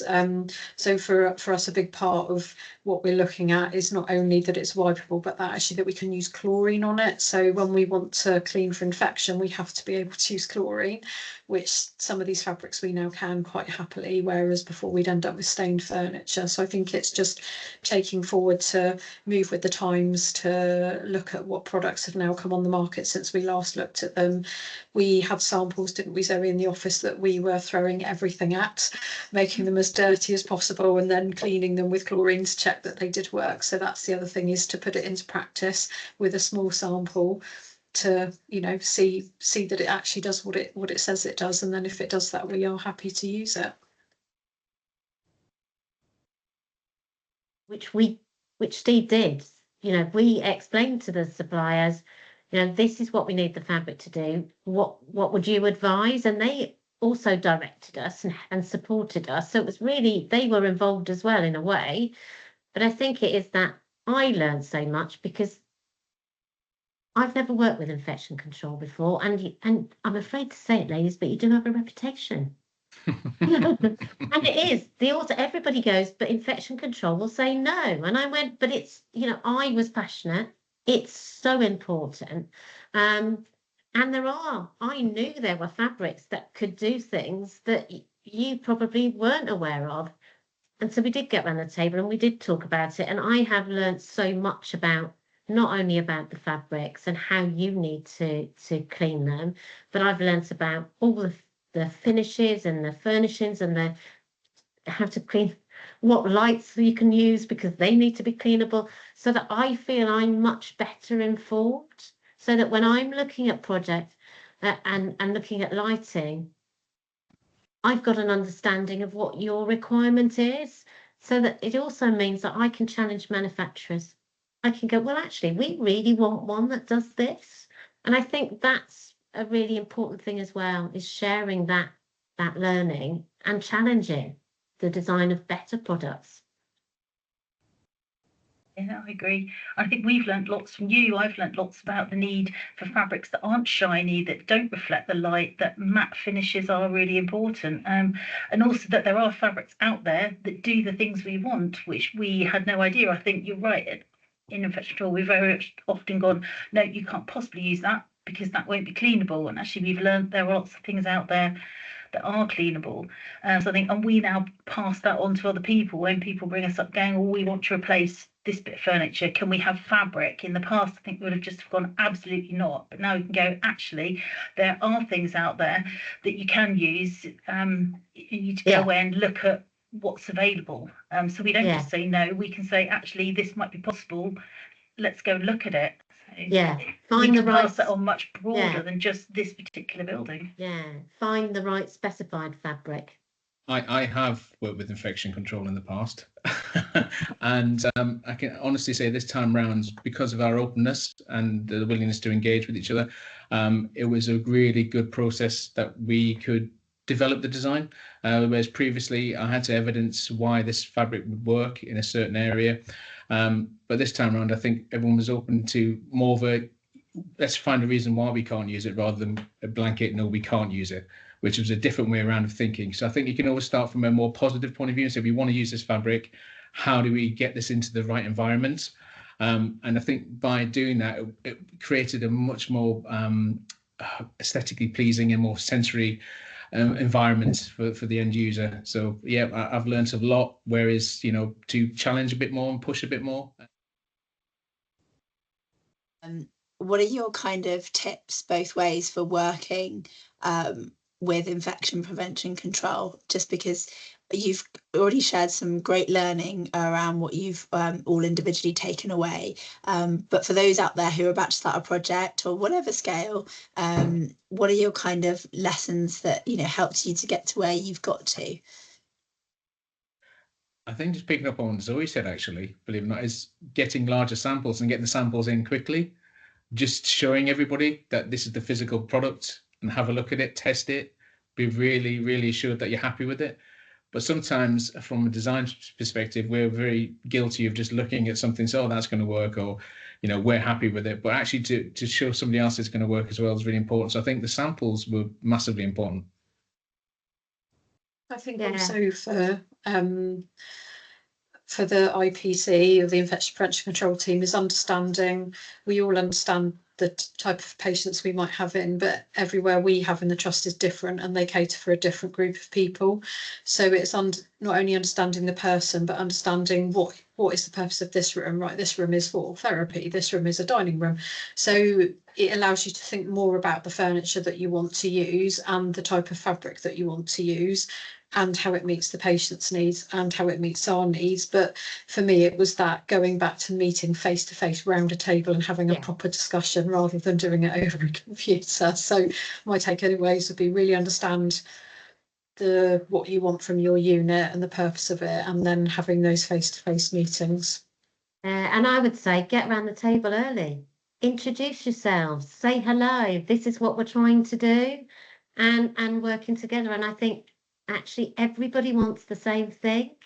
It's just sort of challenging different ways to doing it. We all want the best environments for people who are in hospital or accessing healthcare. So actually it's about working together, getting around a table. I completely agree. For me, it's that open communication. It is sitting down and listening. So if you're the IPC team and you're uncertain about something, it's not about saying no, it's about listening, understanding what the designers and what other people, I think has already covered it, but what is needed for those patients, and sitting down and listening to each other, which I think we did really effectively. We had great open communication. We addressed either side's concerns, and respecting each other's challenges. Definitely. I think that's the other thing is like actually no, we have to have vinyl in that area, but that's a no. That has to be, but actually within that, what could be the best solution? And I think but also what makes me really smile is both of you are going, well, it needs to be matte and it needs to filter, because now every time you will make those choices, you've kind of learned what's important. So I think it's great. Much more than just about fabrics. Definitely a huge amount more, which we'll take forward to other projects we're involved in. Which is that's fantastic. And we've learned loads too. Absolutely, yeah.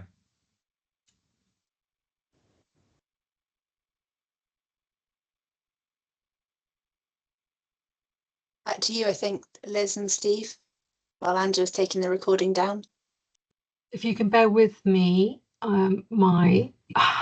it's a bit sticky in terms of trying to get back to it to stop. There we go. I think I'm just about there. So I think what I would reflect in through the whole project is everybody's ability to get around the table and be able to talk openly and freely and not feel they couldn't say anything. Very much a design process. We're used to it as designers to be able to throw things around. So it was wonderful to do that and learn so much along the way. Yeah, and it made the process a lot easier as well.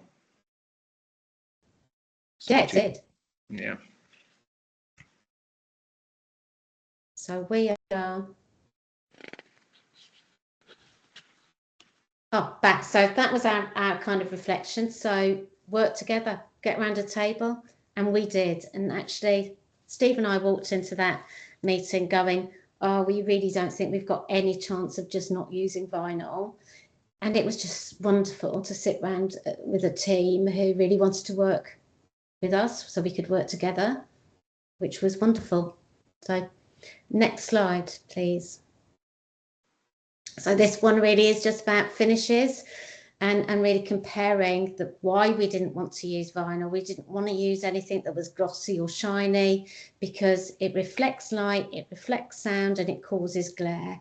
It feels hard and it feels clinical. And I think, it's how, again, the light and the sound, when we go on to sound, is gloss and hard reflects. It reflects sound, it reflects light. Matte diffuses light, reduces glare, supports a softer, calming environment, and it absorbs sound when we move into sound. Yeah, I mean, there are a lot of manufacturers now obviously look at vinyls in a slightly different way. So you can get, they're a lot softer, they're not gloss.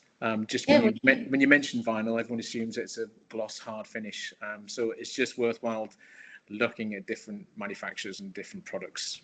I mean, we found, Steve, you did lots of research on finding us a lovely soft one for the sofas in the bedrooms, which had to be vinyl. So, but actually they work really well and they feel soft to the touch. And again, fabrics have come on so much.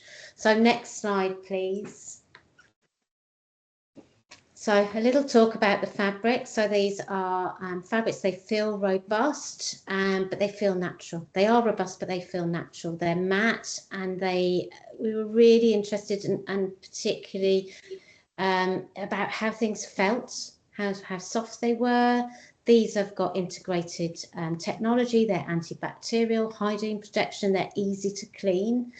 They're comfortable fabrics, and they can reduce anxiety. So it feels much less clinical because it feels like a sofa at home. They could be. So darker colours so that you felt grounded. Yeah. Anything else, Steve? Organic shapes I just within think that? I just think it's harking back to that homely feel and the sense of familiar.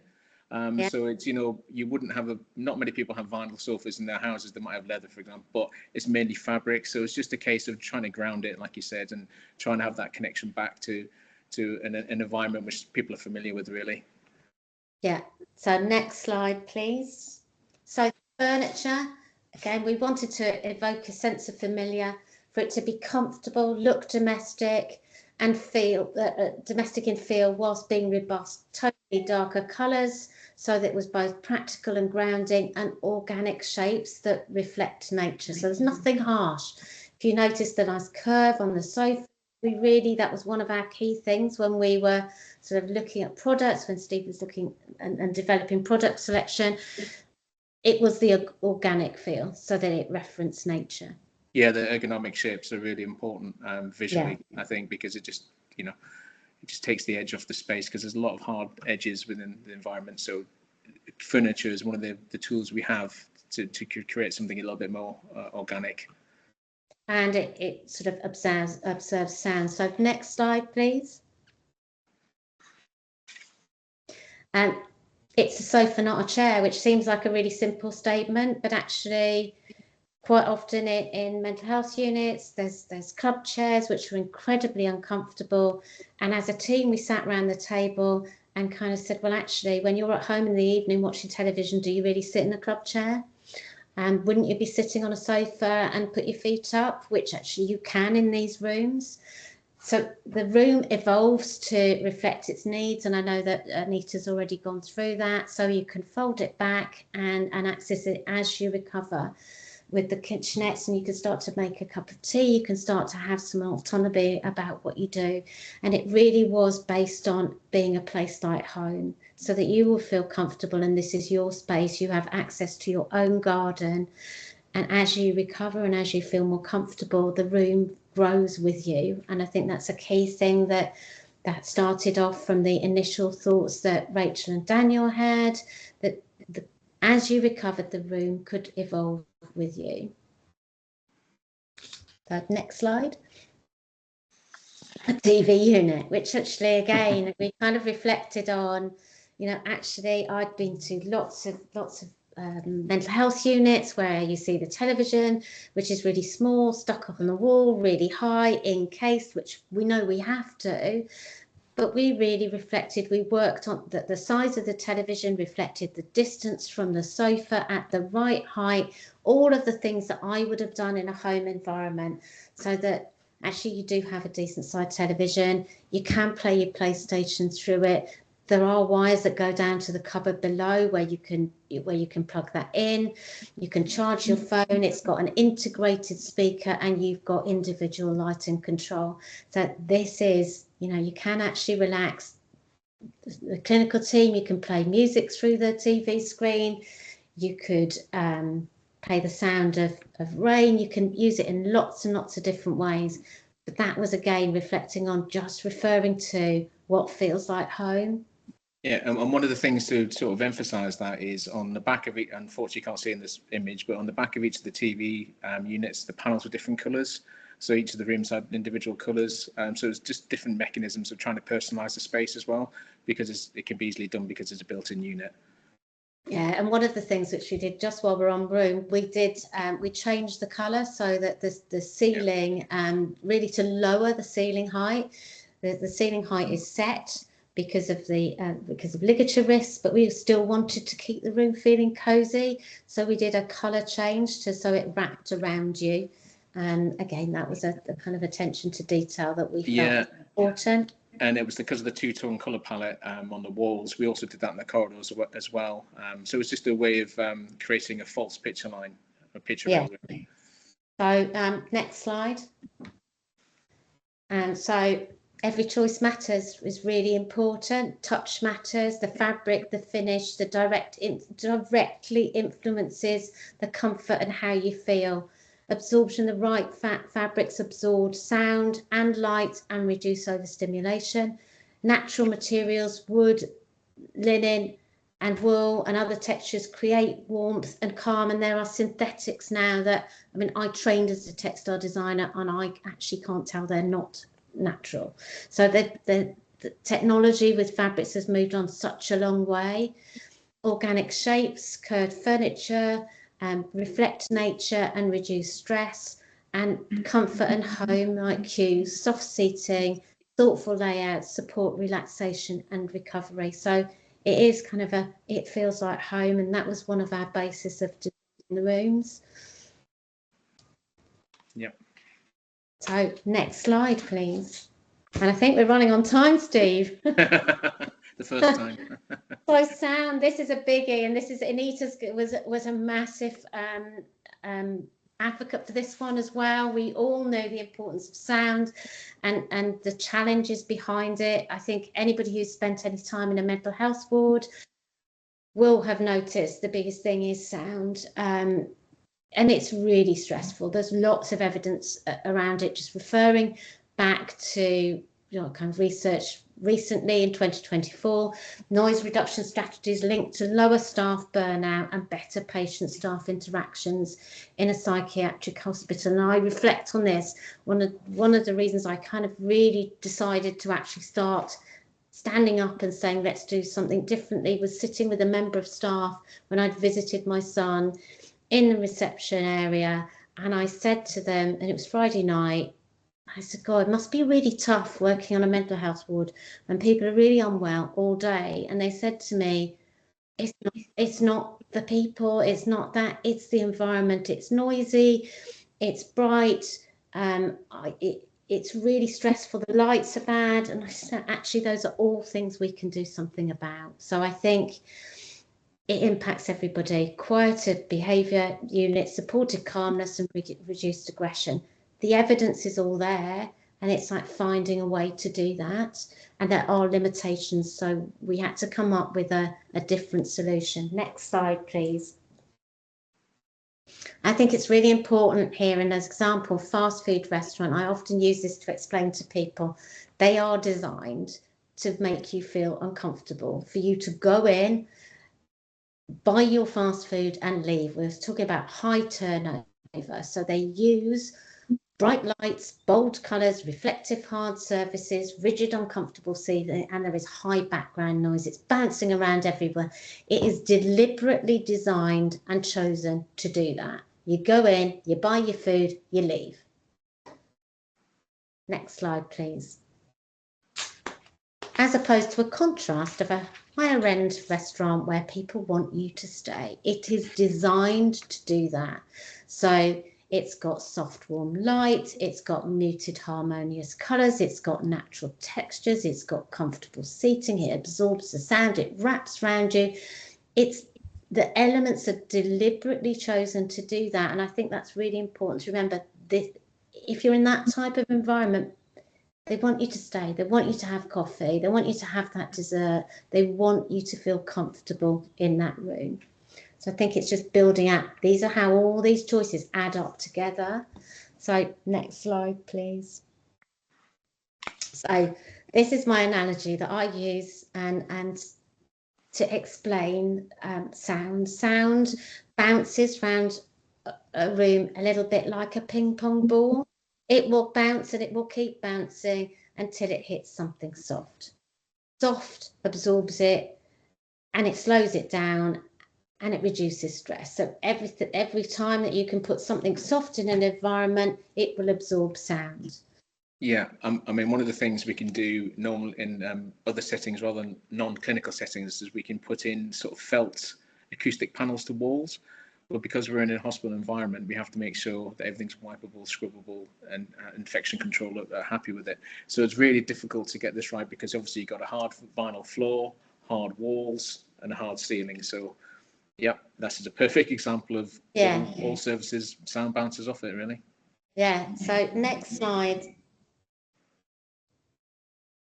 So I think that this was a really good way of saying this is how sound is absorbed at home. And it really highlights the challenges within a hospital environment. So within your home, you would have cushions, you would have rugs, you would have carpet, you would have soft furnishings, you'd have curtains. All of those would be absorbing sound, so it wouldn't be bouncing around. And if you walk into a room where there's no furnishings in, you will hear the difference. It will be bouncing around. So there was the challenge in the hospital, was how do you do that? So next slide, and I'm going to hand over to you, Anita, because Anita, you did lots of work on how to absorb the sound, which wasn't easy. It was challenging, to be fair. Obviously, as he said, at home you'd have carpets, curtains, all those sorts of things, which you can't have in a mental health environment with ligature and infection control risks.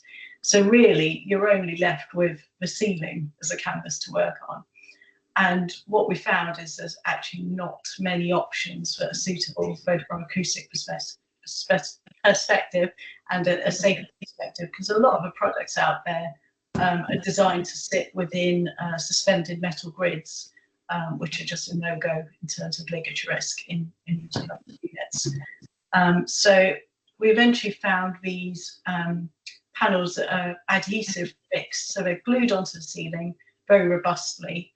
And they're basically just like 40mm slabs of absorbing material, really high absorption rates.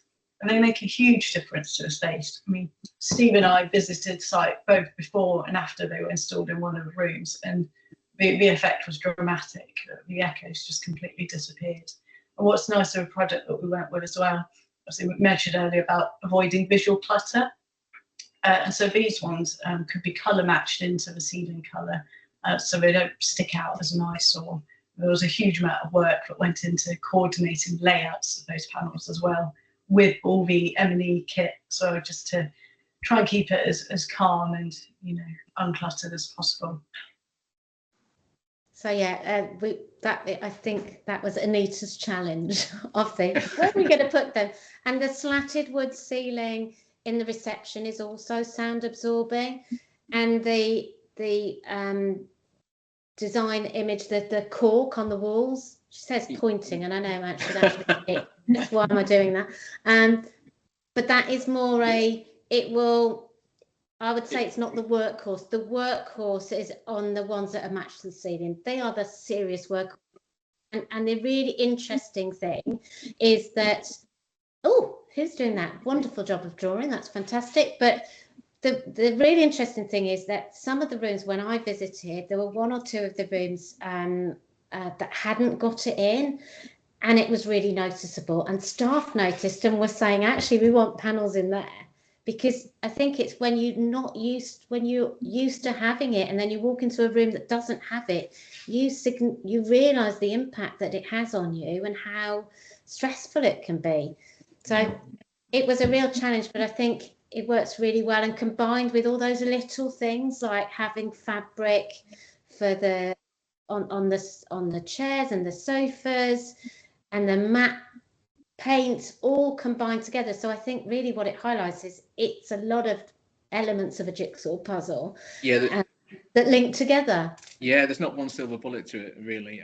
It has to work together. And even though the cork decorative panels aren't doing a lot, from absorbing the noise levels, visually they really helped with the space as well. So it felt warm and it felt less noisy, if that makes sense. And it's a fractal pattern as well, Steve. Yeah, absolutely. So I know we're coming close to time, so I'm going to go to the next slide. So reducing noise reduces stress. Noise increases stress.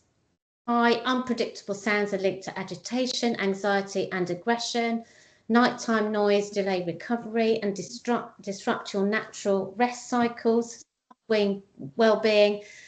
Constant noise raises fatigue, stress, and risks burnout. Acoustic design helps sound-absorbing materials can be used within healthcare environments.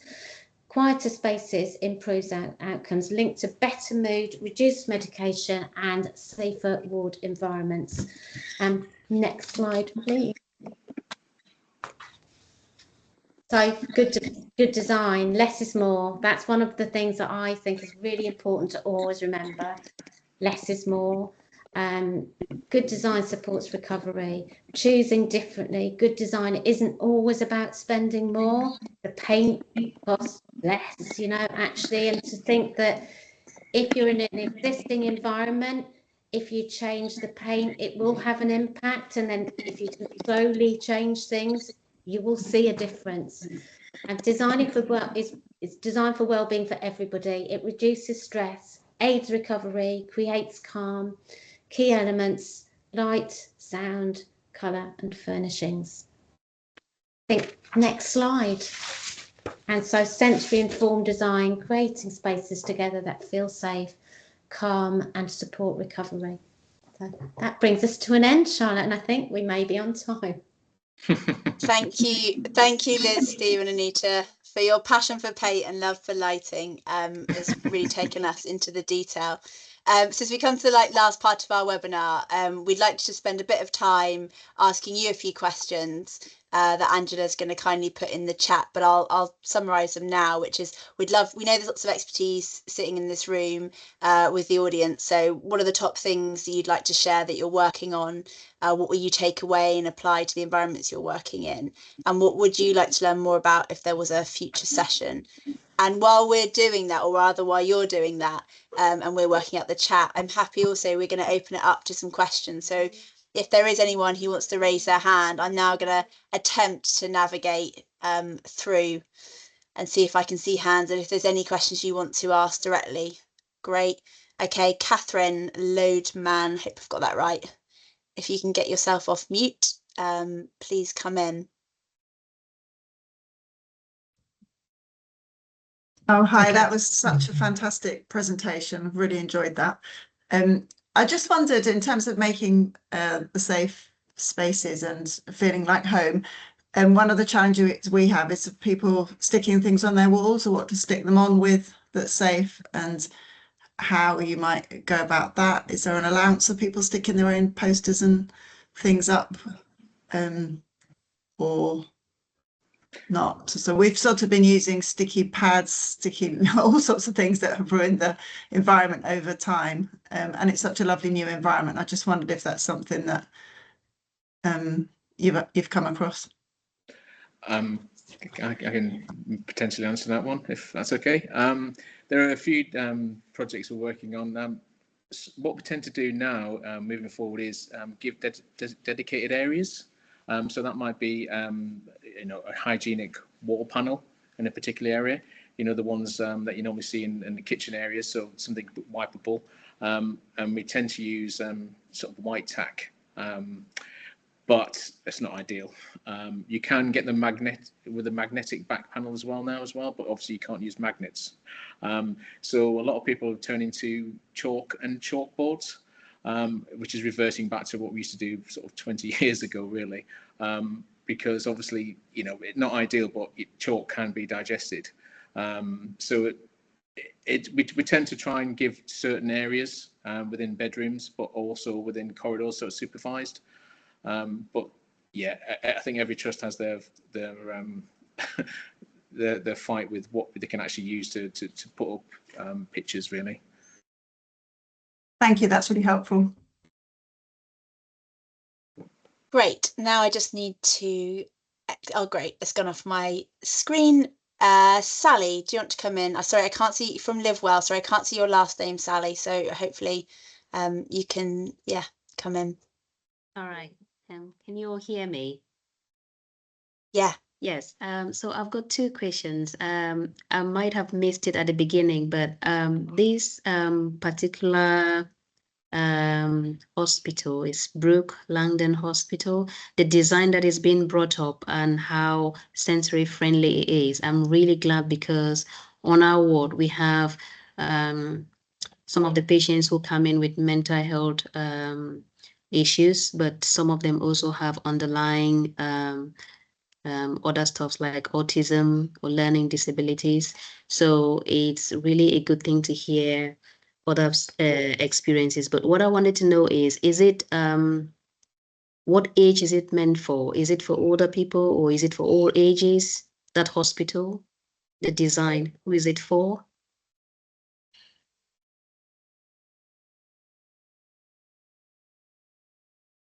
Can you hear me? Yes, we can hear you. Sorry, I'm just Graham, do you want to come in on that one?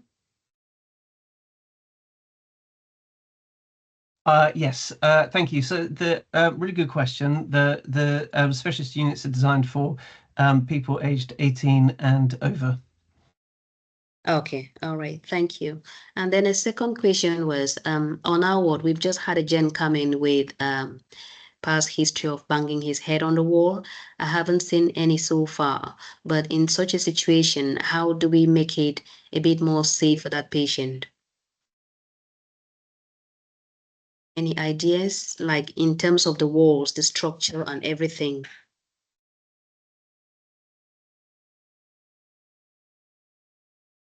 Does anyone want to come in on that one? Do you want me to come in on that one, just in terms of the robustness, Charlotte? Yeah, I think as a general principle, while also not recognising we can't delve into individual cases, but that would be helpful, Rosemary. Thank you. Yeah, so the sort of the design standard, there is no sort of design guide for this type of unit, but we applied the sort of the testing from sort of effectively medium secure, which is the one standard that is defined. So in terms of the robustness of the wall and ceiling construction, that has been fully tested and meets the requirements. I don't know if that's helpful in answering that question. Okay, that's okay. I was just thinking maybe because we're currently doing a sensory room now for people who are maybe escalating, they're agitated, to have a calm space to sit and relax. But I was just thinking, could it be that the walls could be padded? I don't know. Because for somebody who is head banging will always want to do something like that, maybe occasionally. I don't know how we can prevent that.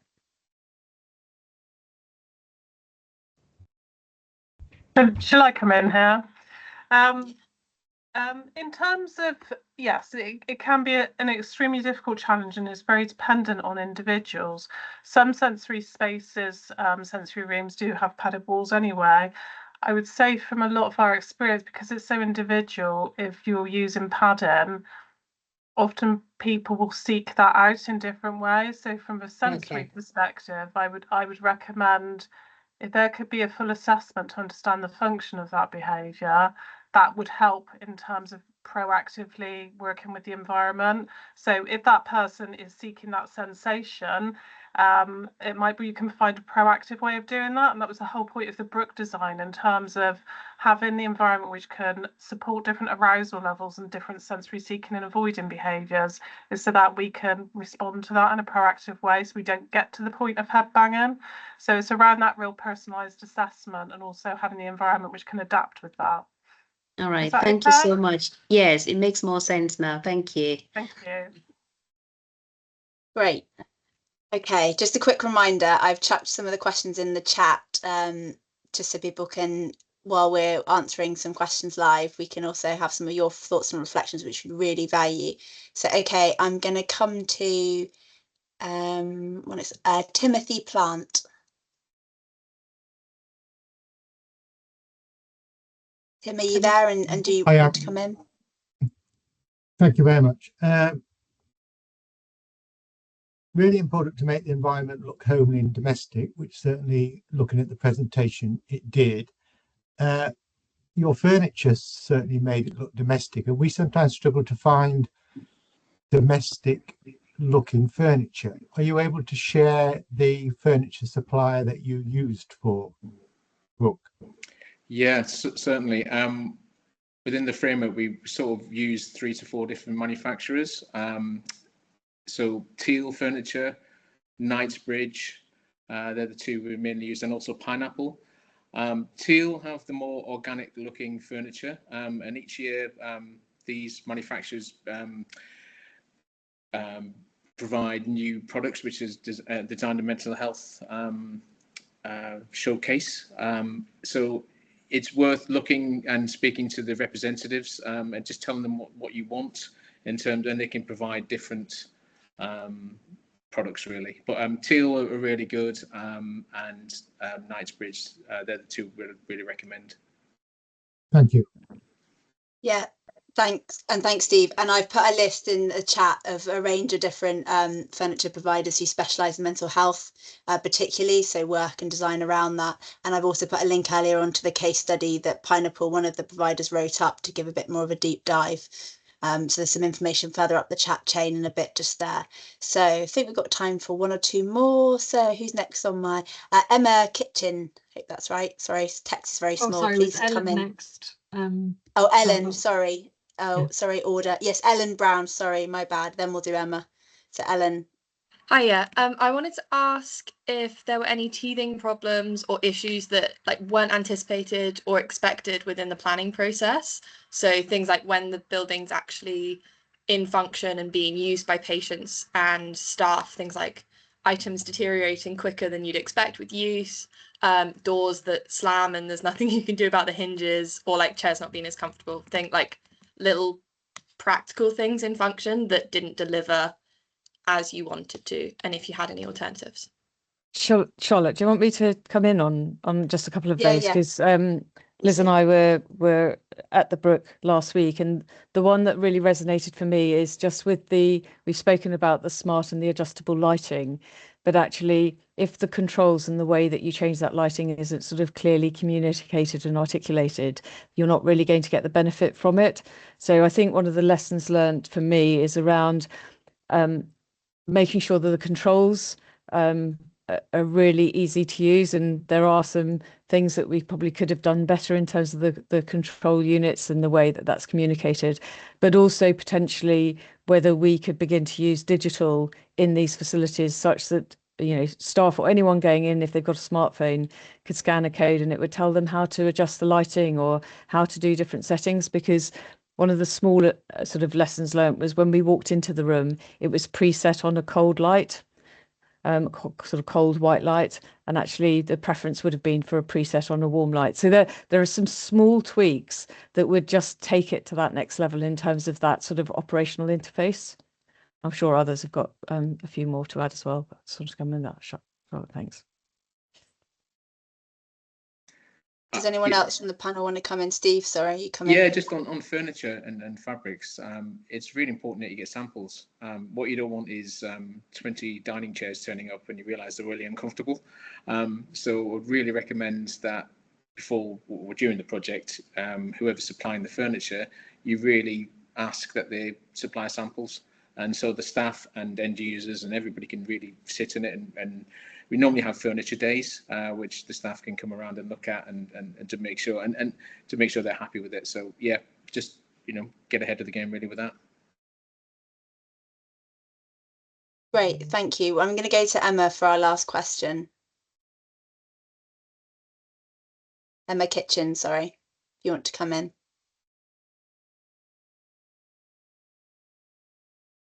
Emma, I have enabled your mic, so you might just need to unmute yourself. Can you hear me now? Yes, there we go, Emma. Oh, Great. yeah, okay. Well, yeah, just firstly wanted to say thank you for such an inspiring presentation. I'm someone who spent about 15 years in a mental health unit as a patient, and it just made me really emotional to hear the consideration gone into making patients' stays more comfortable.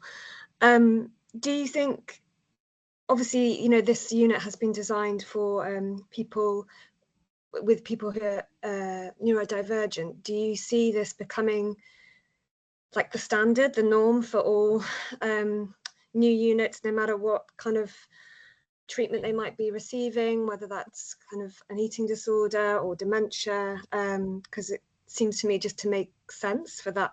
As you said, it benefits everyone. And do you think there is hope in the future that this will just be kind of the norm rather than the exception? I'll kick off. I was going to say I'm hopeful and inspired by all of you joining today and all of our speakers, and that's very much our purpose as a charity. But Steve, you come in. Yeah, I was just going to say yes, it has to really. Everything we look at now within the healthcare, even if it's from dental surgeries to podiatrists, we are implementing these schemes. And I think the big challenge for us as designers moving forward is how do you incorporate, for example, dementia with people with neurodivergency. That's the new challenge really, because the multiple spaces, multiple occupancy, how do you cater for all? So that's our next journey, is trying to implement this, but on a wider scale really. So I think the future is bright in that respect. Yeah. Charlotte, shall I just come in with my role as the technical author for the health building note, which is the sort of the design guide for mental health accommodation, so not specifically learning disability, but just yes, absolutely, the hope is that this will become mainstream, both in terms of the co-production and being informed by experts by experience, but also in terms of the level of detail and thought that has gone into the Brook. So yes, I'm really hopeful that this does become, as I mentioned in the presentation, a stepping stone to a new standard. Brilliant, thank you. So I'm going to move us on to our final section, which is a practical. Could I just come in on that point as well? Sorry. Yeah, go on, Rachel. Just kind of taking it a step back as well. I think it's really important to think about all the units we already have, and how we can think about neuroaffirming practice in those. Like we said, one of our projects is doing the RICE and doing the audit in our existing inpatient units, and what we're finding from those, that there are some brilliant quick wins which can be had around that as well. So I think it's about making all of our environments so that they're inclusive to everybody. You know, regardless of what diagnosis we have or don't have, because our units everywhere are there when people need our services or at times of really high distress. And we do know that when we're at high distress, we are all dysregulated. So it's having units which can reflect that and also make trusts more accountable to have that kind of review of those units and that regular review. So I just wanted to pop that one in there. Thank you so much. So we're going to finish off just with Nathan Brattington, Primary and Community Development Lead for NHS England, Liz and Graham Carr, Interim Assistant Director of Nursing for NHS South West, just talking through some practical next steps and some more resource that we'll conclude with. So over to you both. It's been fantastic. Thank you, Charlotte. And it's really great to be here, and it's such inspiring and great to be part of this work. So yeah, good to talk to you along with Liz about the Environment Hub. So the first couple of slides won't spend too much time on, because I think obviously it touched on the background slightly, but then we'll get into the kind of the why and the what. So just in terms of a bit of background context, so the as part of the Brook and sort of developed wider sort of program, we were kind of looking at how we can develop a resource to support both internally and externally to NHS with regards to environment. So how would we kind of look at creating that sort of resource, and how does it kind of have that flexibility? Underpinned this is our kind of Southwest Way values and our behaviours, which really relates to everything that we've talked about here in terms of being inclusive, acting with real compassion, and making sure that these golden threads kind of flow through the project as we progress. Go to the next slide, please. I won't spend too much on this, but I think, like everything, given there's so many moving parts to everything, we really wanted to make sure actually the Environment Hub has a real connection across to the other work streams, and that we kind of really lent into that co-design piece, but equally making sure, like everything, as we kind of continue to build and evolve, we had really clear kind of routes to kind of share and really kind of think about how we want to kind of bring in other people, people's opinions and thoughts into the design and opportunities into the hub. So have the next slide, please. So I mentioned the hub, and what we wanted to see, as kind of mentioned on the slide, is to really have a really accessible place which we can start to build and have access to resources with regards to creating the right environment. So everything we've kind of touched on here in terms of light, how do we kind of start making guidance to paint and things accessible? How would you draw on the massive wealth of resource information? So quite a really big scope and really quite challenging in terms of how we kind of try to define and do that in the most appropriate way. And we went through a number of iterations and engaged quite a broad range of stakeholders, both within the NHS, across sectors, with with parent care forums and other by experience groups as well. Unfortunately, had the joy and continue to have the joy working with Liz and sort of Kevin through that process as well. So it's absolutely a real team cross forum effort to think about how we could do that in a real meaningful way that truly adds value, and how we can have a platform that provides information and resources that kind of not just sits within health, but also then is translatable into kind of people's homes and other environments as well. So if we have the next slide, please. So I think we go over to me here. I think our challenge, Nathan, as we were the lead on it, was to improve the environments in the southwest of England, in hospitals, homes, and it was just about everywhere, which was great. We had limited budget, and it was like, actually, I was determined, having been a person looking for information, that it was really easy to find information, but it was all over the place and so much of it. So, and if we wrote a piece that could be shared, would it get lost? So the idea came up that we would set up the Environmental Hub, which is a website which it's really about sharing the learning and simple tips on how you can improve your environment. And it really is set up so that it can grow. We set it up outside the NHS, which was really different because my time was funded by NHS England South West, but I wanted it to be able to develop and be supported not only by health professionals, but also by manufacturers and people who use the product. Really, it's a really good way to share learning, and everybody can access, and we really want everybody to be part of it. It's in a very simple format at the moment, and we want it to grow, and as part of that, it's now going to be hosted by Design and Mental Health Network. So I'm going to hand over to Charlotte. Thanks. Next slide, please. So yeah, we're delighted to host this.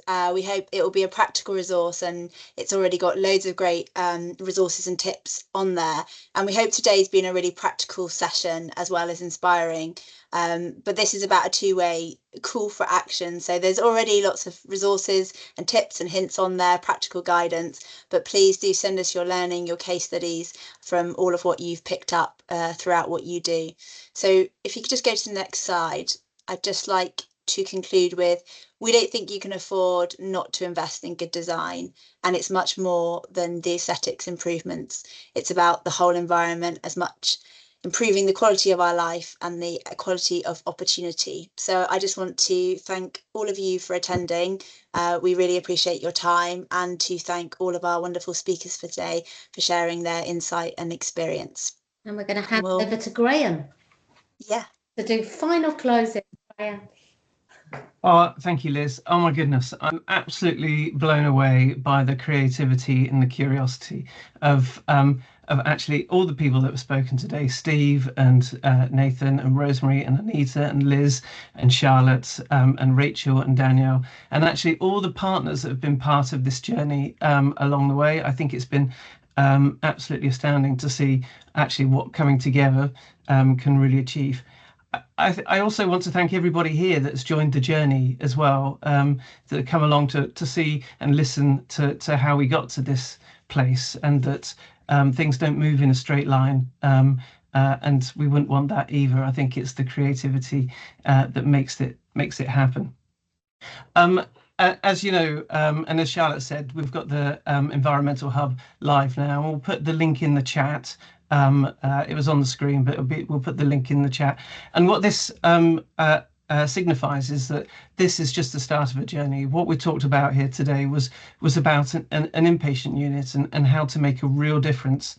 But actually, what we've got are a range of people facing settings across our kind of health estate, across our social care estate, and actually the skills that have been applied here can be applied in those settings as well, in your primary care setting with your GP, in a waiting room, in your dentist. And that's what we really want to do. We want this to be a starting point for something that has legs and can make a difference, and can encourage people not to just engage in healthcare, but actually to actually be supported through healthcare as well, that meets their individual needs. So and I'm sure, and I just want to say one final thing. My predecessor, Kevin Elliott, I think he was instrumental in starting this process. And I think if he were here and not on retirement, that I think he would be exceptionally proud. And I think without him and his leadership, I think we probably wouldn't have what we have now. So I just want to thank you all so much for participating today. And I hope you can use this to guide the future.